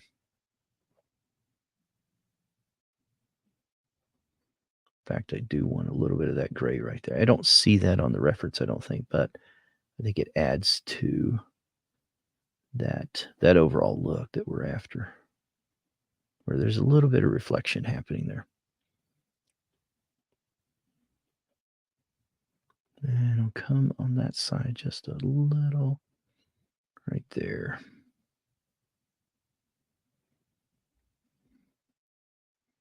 Use some circular strokes. Just get that in there. So I'm blurring that edge just slightly.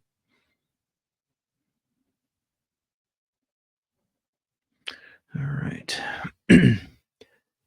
Carmen, yes, this is steel gray that I'm using. Steel gray, which I need to sharpen up right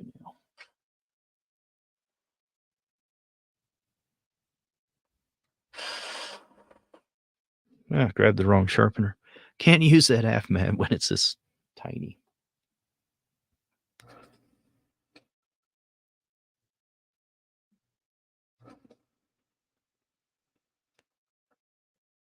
Okay.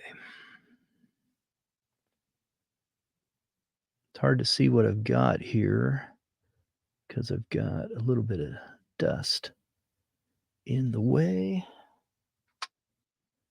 So I'll come in there, eliminate some of that. And we got a little too much right there. So instead of erasing, I'll come back in with that color that I had in the air. Right there. What pencil sharpener am I using? I'm using the School Pro by Zacto. Any bigger sharpener, I think, will do the job there. Put a little bit of that gray right in there. Again, this isn't something that I really necessarily see in the reference, but I think it adds just a little something to the cohesiveness of the piece when you can incorporate some of those same colors. Once in a while you'll hear some rules about that. Like if you use a color one part of the drawing, then you've got to use it 5 other places and things like that, which I think is great. Okay, like the one Peggy mentioned. Yes, exactly. Peggy in Face Value. Yes, if that's who you're talking about, I'm sure. Yeah, like the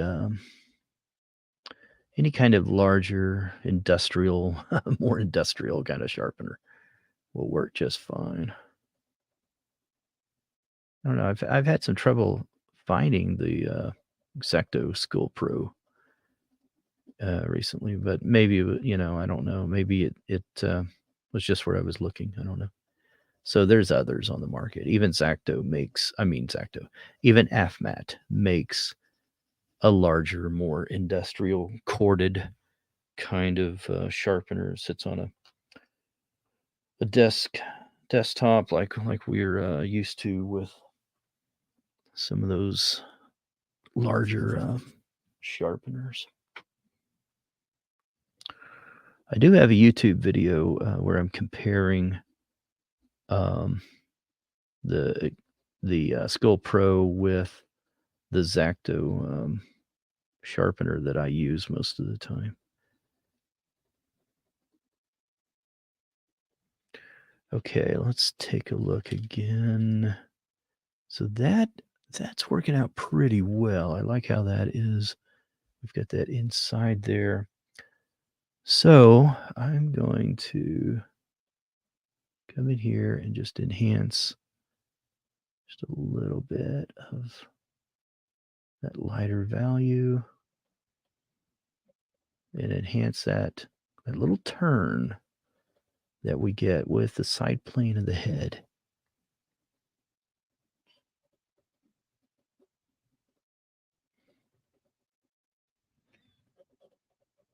And some wrinkles, quite honestly. Got a little bit of some wrinkles right in there, which is very nice. We want to see those. Going to move into this side, even though I don't want to show that as being gray. We'll come back and we'll mute that just a little later.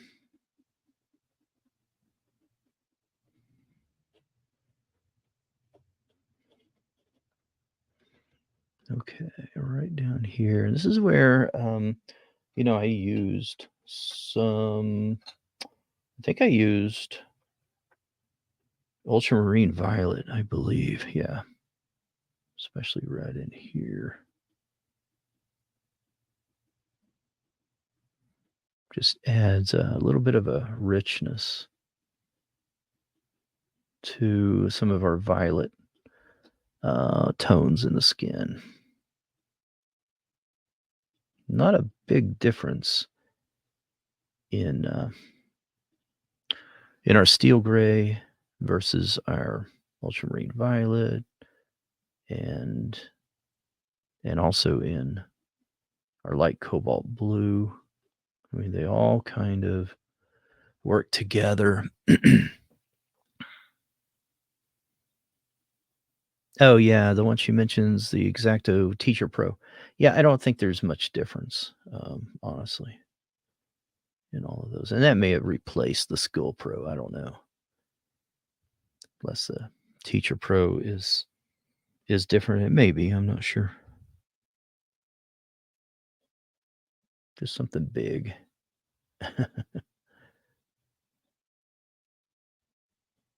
And it gives you a quicker tapered point is the point that I'm trying to make, is that all I'm looking for is something that is not giving me that long, beautiful tapered point that I get with a pencil that has a longer shaft on it right now. Got to change that. Okay, let's see. Take a look here. My opinion, there's just a lot of evaluating that needs to happen at this stage in the process. Gonna use Herculaneum red, show a little bit of a highlight right there. Maybe add just a small amount right in here.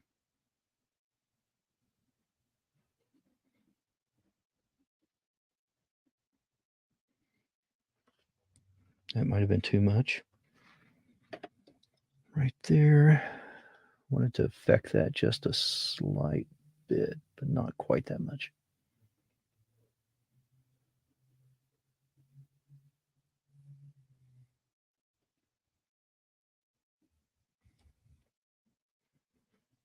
Come right in here with Herculaneum red.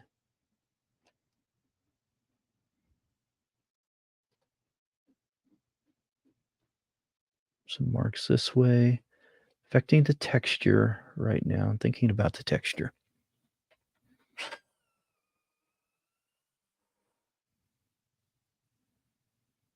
Okay, let's see.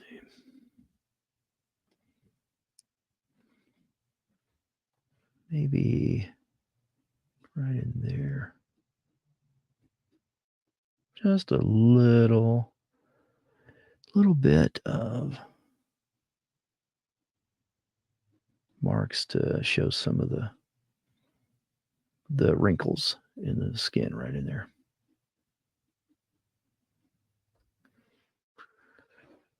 Zoom in, maybe you can see it. I didn't realize I was out that far.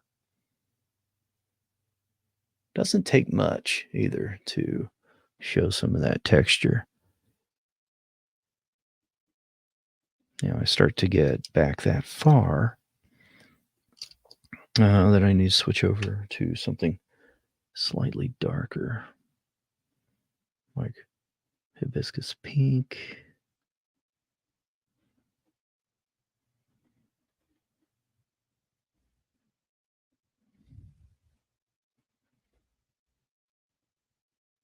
When you think about some of the origins of where some of those wrinkles are occurring, and that can kind of help to guide where those strokes need to go, where those pencil strokes are, where we're placing them.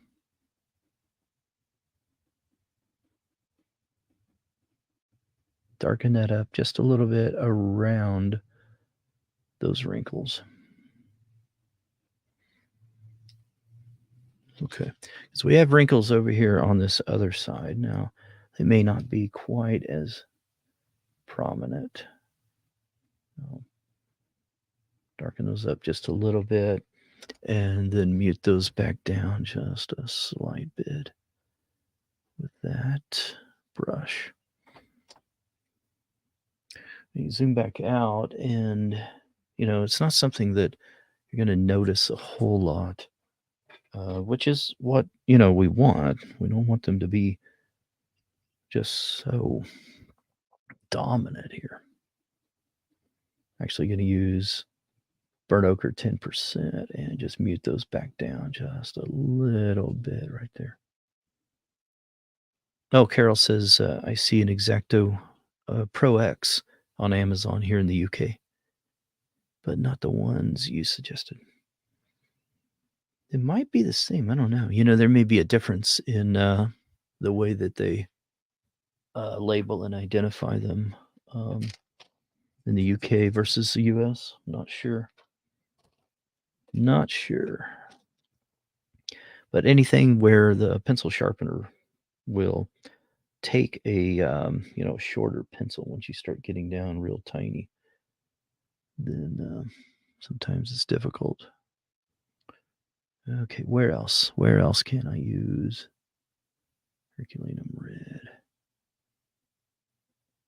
Maybe right there. And I don't want that to be too much.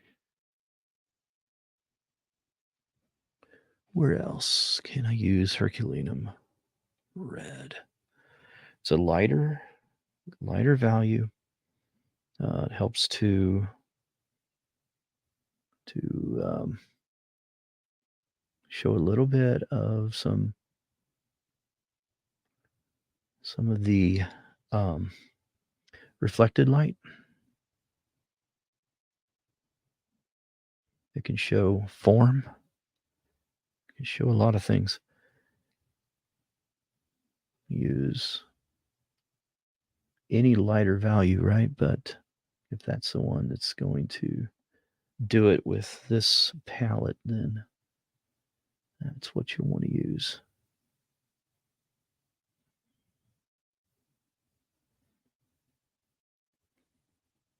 Right on the other side of that. A little bit of a highlight right there. Okay. Now I'll come right in here. Kind of lost that little bit of a highlight that I had right over there. Right here.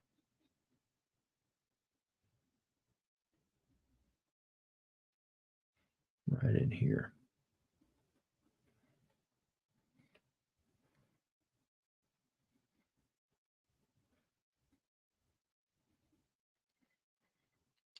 Okay. Now, did I eliminate all of the white that I wanted to up there?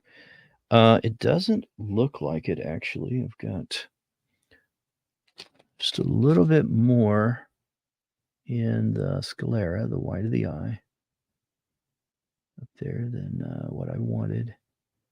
Using a dark gray.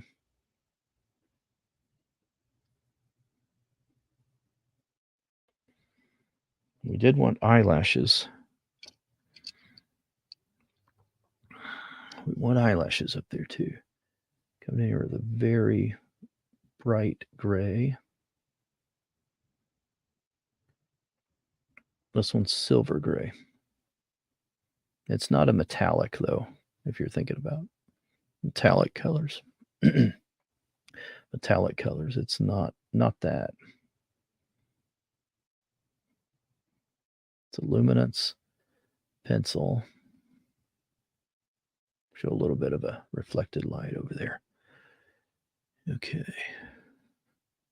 Now, I may want to evaluate that again a little bit later on, but I think for right now, I think that looks okay. Now, I want to grab a darker Pablo pencil and set these pencils down I was using for so long. I don't want it to be extremely dark, just slightly darker than what I was using. I'm going to grab russet. So it's kind of a reddish orange color. Russet in Pablo. And I want to put just a few eyelashes on this side. I'm allowing for them right now with this pencil. They're very subtle. Not hardly even there.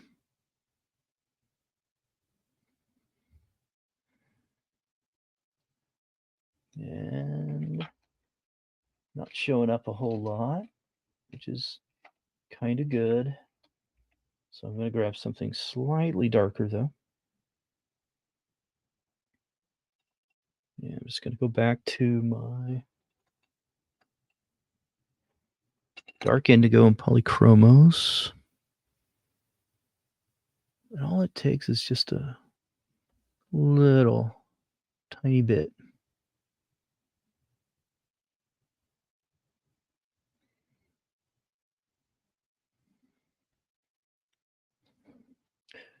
Looks like they're showing up more on camera than they really are. Use my brush.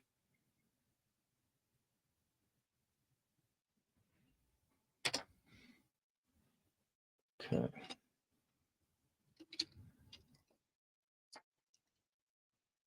Come back in here and push those values together just a little.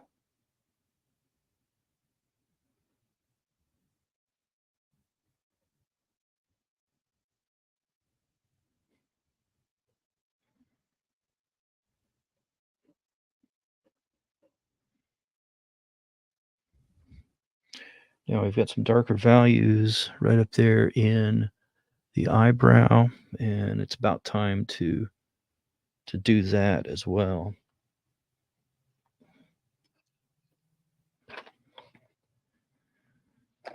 I'm looking through my shorter pencils. So I thought I had a Pablo that was slightly darker. Not coming across it quickly. So let me see what I got here.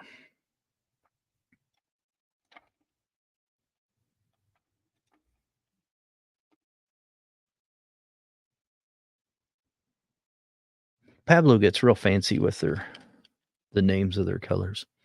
So I'm going to use brown. That's what they've got. Brown. Noticing a little bit of a darker spot right there. Sure, oh, it's just dust. Okay, so brown. It looks more reddish. Just going to use a little bit of scrap paper. See what that looks like. Just lightly going. Yeah, it's a little more red. That's okay. Sharpen that up. And just come in here. Darken up that eyebrow just a little bit.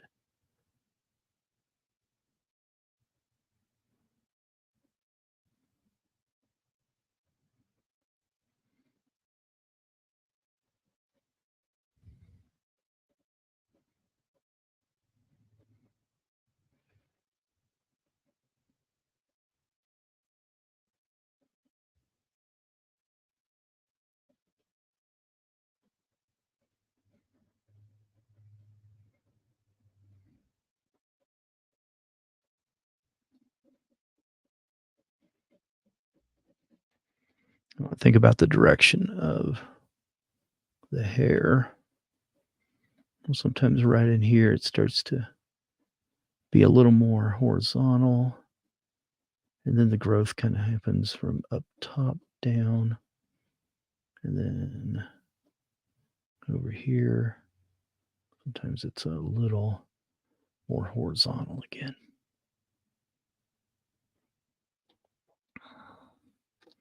If I used it over there, I'm going to use it over here, at least to affect the color, just a slight bit.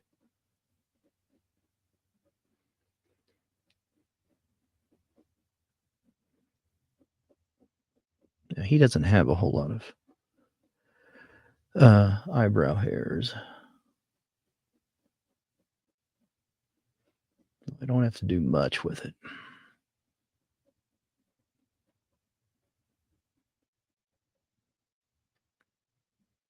Now, on that other side, pardon me, I can grab my burnt sienna 50 and just create a gradient over into that part of the brow where I'm going away from the hair, right?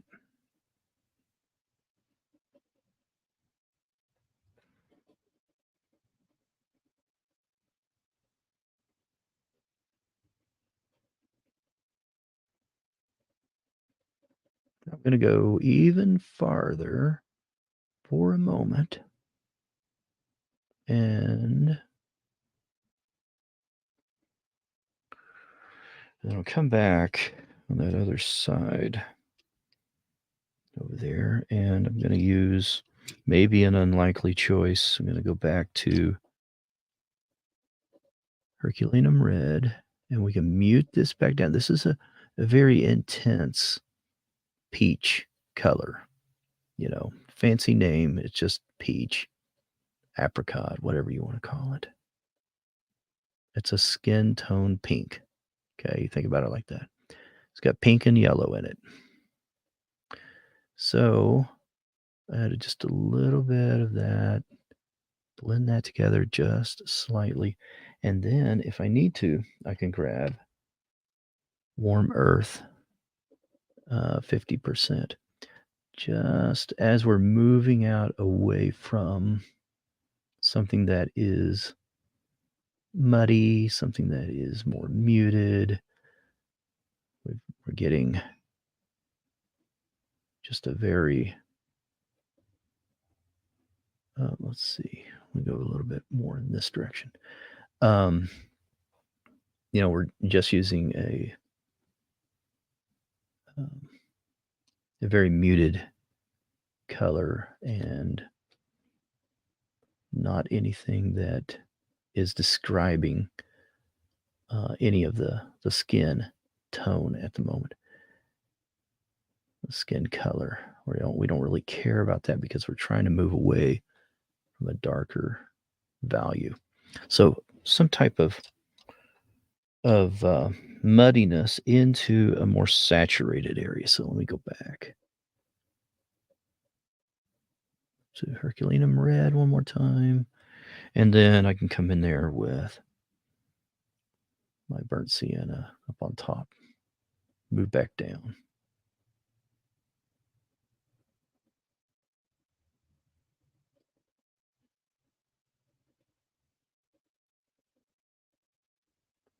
if there's a way, any way at all that I can make it less complicated for myself and um, not try to figure out like what's that exact color, but just think through it a little more logically and think about what's happening with the curvature of this area.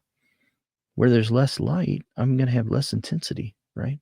Well, as this brow ridge, as it starts to fold up under and go up under inside that inner corner on this very left edge of this keystone area. I come up under here, there's no light there, right? So if that's the case, of course everything's going to be muted, right? So I don't have to worry about a color per se. And then as I move away from the eyebrow, I start to gain more and more intensity, right? We'll zoom back out. Oh, let's see. Oh, Carmen says, that's so helpful on eyebrows, so horizontal towards the nose bridge and downward near the arch and horizontal on the outer edge. Yeah, it kind of depends on how far over does the eyebrow go, right? And every eyebrow is kind of unique, but you've got hairs right here that are nearly vertical, right in here, nearly vertical. Not on this model, obviously, because he doesn't have any right in there. But then they start to curve, and then they start to get more horizontal, and then they start coming back down over here on the other side of the arch, start to come back down, and then they start to get more horizontal again on that outside edge. Um, Things I picked up when I was trying to be a caricaturist. It does come in handy. Um, I wasn't a very good caricaturist, by the way. Like, as in awful. I think I made a little girl cry, and that just crushed me. Like, oh no, didn't mean to. I still try to do that once in a while, just to remind myself that I really can't do that too well. I did learn some things, but it's just not something that I found out pretty quickly. That's a different skill set. Takes a little more effort than what I anticipated before I ever tried it. Okay, let's move into that area. All right. I just don't want to leave that area alone. I may need to go back to that and mute that back down a little bit more.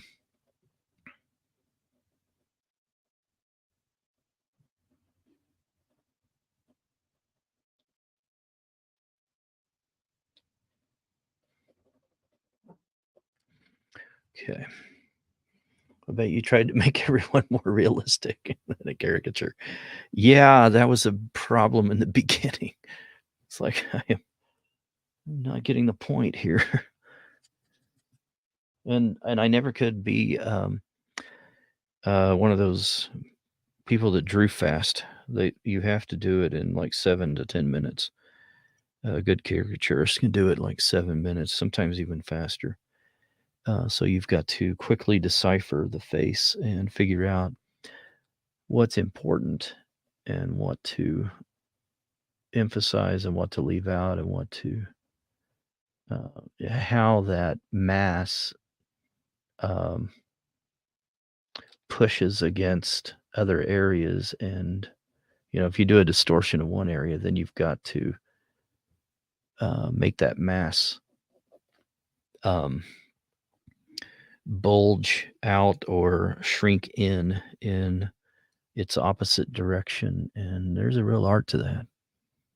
Got a lot of respect for caricaturists.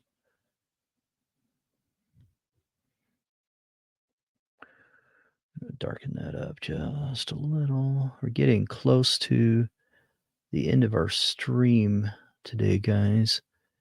Um, I've got some things I've got to get done later on. I'm sure you do too, but I do appreciate everyone coming out here and hanging out and watching and commenting. That's so fun. And if you're watching the replay, thanks for coming out here as well, watching the replay. Um, all right, so we didn't get up there to the wrinkles. I might spend just a little bit of time up there for a moment here before we go. Yeah, it's a tricky area because you've got to determine where you want. Um, you're thinking about the light, and you want to determine where you want the majority of that lighter edge. Where's the lighter edge, and where do you want the majority of the light to be? And typically, it's going to be on this side. It's going to be right below the wrinkle, right? It's going to be a quick taper outside of that dip, right? It comes in this direction, and it dips down and it comes back out.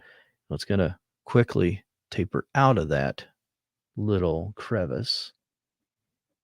And so that's the reason why you'll have what appears sometimes to be a slightly lighter area just on the other side of the darkness of the wrinkle, right? Right above this wrinkle, what we're going to do is we're going to have a lighter value that tapers slower. That gradient is a slower taper into the darkness of the wrinkle, that little recessed area that goes inward creates that wrinkle, right? So, and it's tricky to make that look realistic.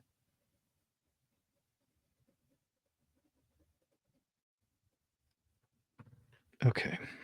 Because it can just start to look too dominant, and it's too dominant right now, what I've got on there. So that's the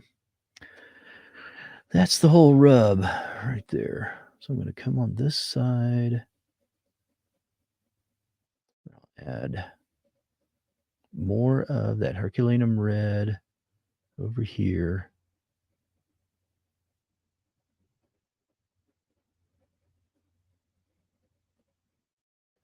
More just leave this into some of the, I'm not going to fill in everything and complete these wrinkles today, but we're getting close, and we're still going to work on this on Tuesday inside Member Circle. Probably get it done by then. Hopefully, it's one of those things where it's always taking longer than what I anticipate. What is the initial color you use for the wrinkles? For the most part, I think I used Carmine Lake in there. Is that right? No, anthraquinone carmine. So a very bright red.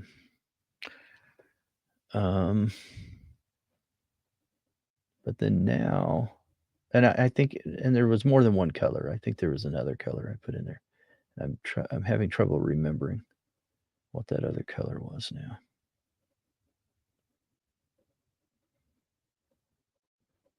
Yeah, I want that more muted. That's looking better already. Okay. And I'll come up here. There's also like this little bit of there's a bunching up of the skin, that collagen, right? That kind of just gathers before it takes a dive down into the crevice of a wrinkle. And that's a tricky area to try to depict with it looking realistic. Like I said, it's so easy to start making it look like just um, a crack in the skin. Now, I also had a couple of these wrinkles in the wrong spot to begin with. I was just trying to guess, and I put this one in too high. I just wasn't paying close attention. So I think last week we went over that and erased a little bit, and mostly didn't erase, but just added more pencil colors in there to eliminate that little, essentially a crack in the skin, and get it looking more like something more natural, right?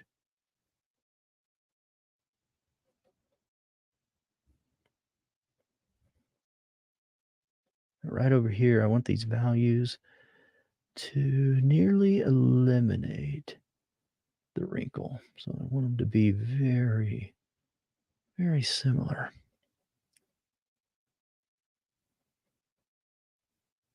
There we go.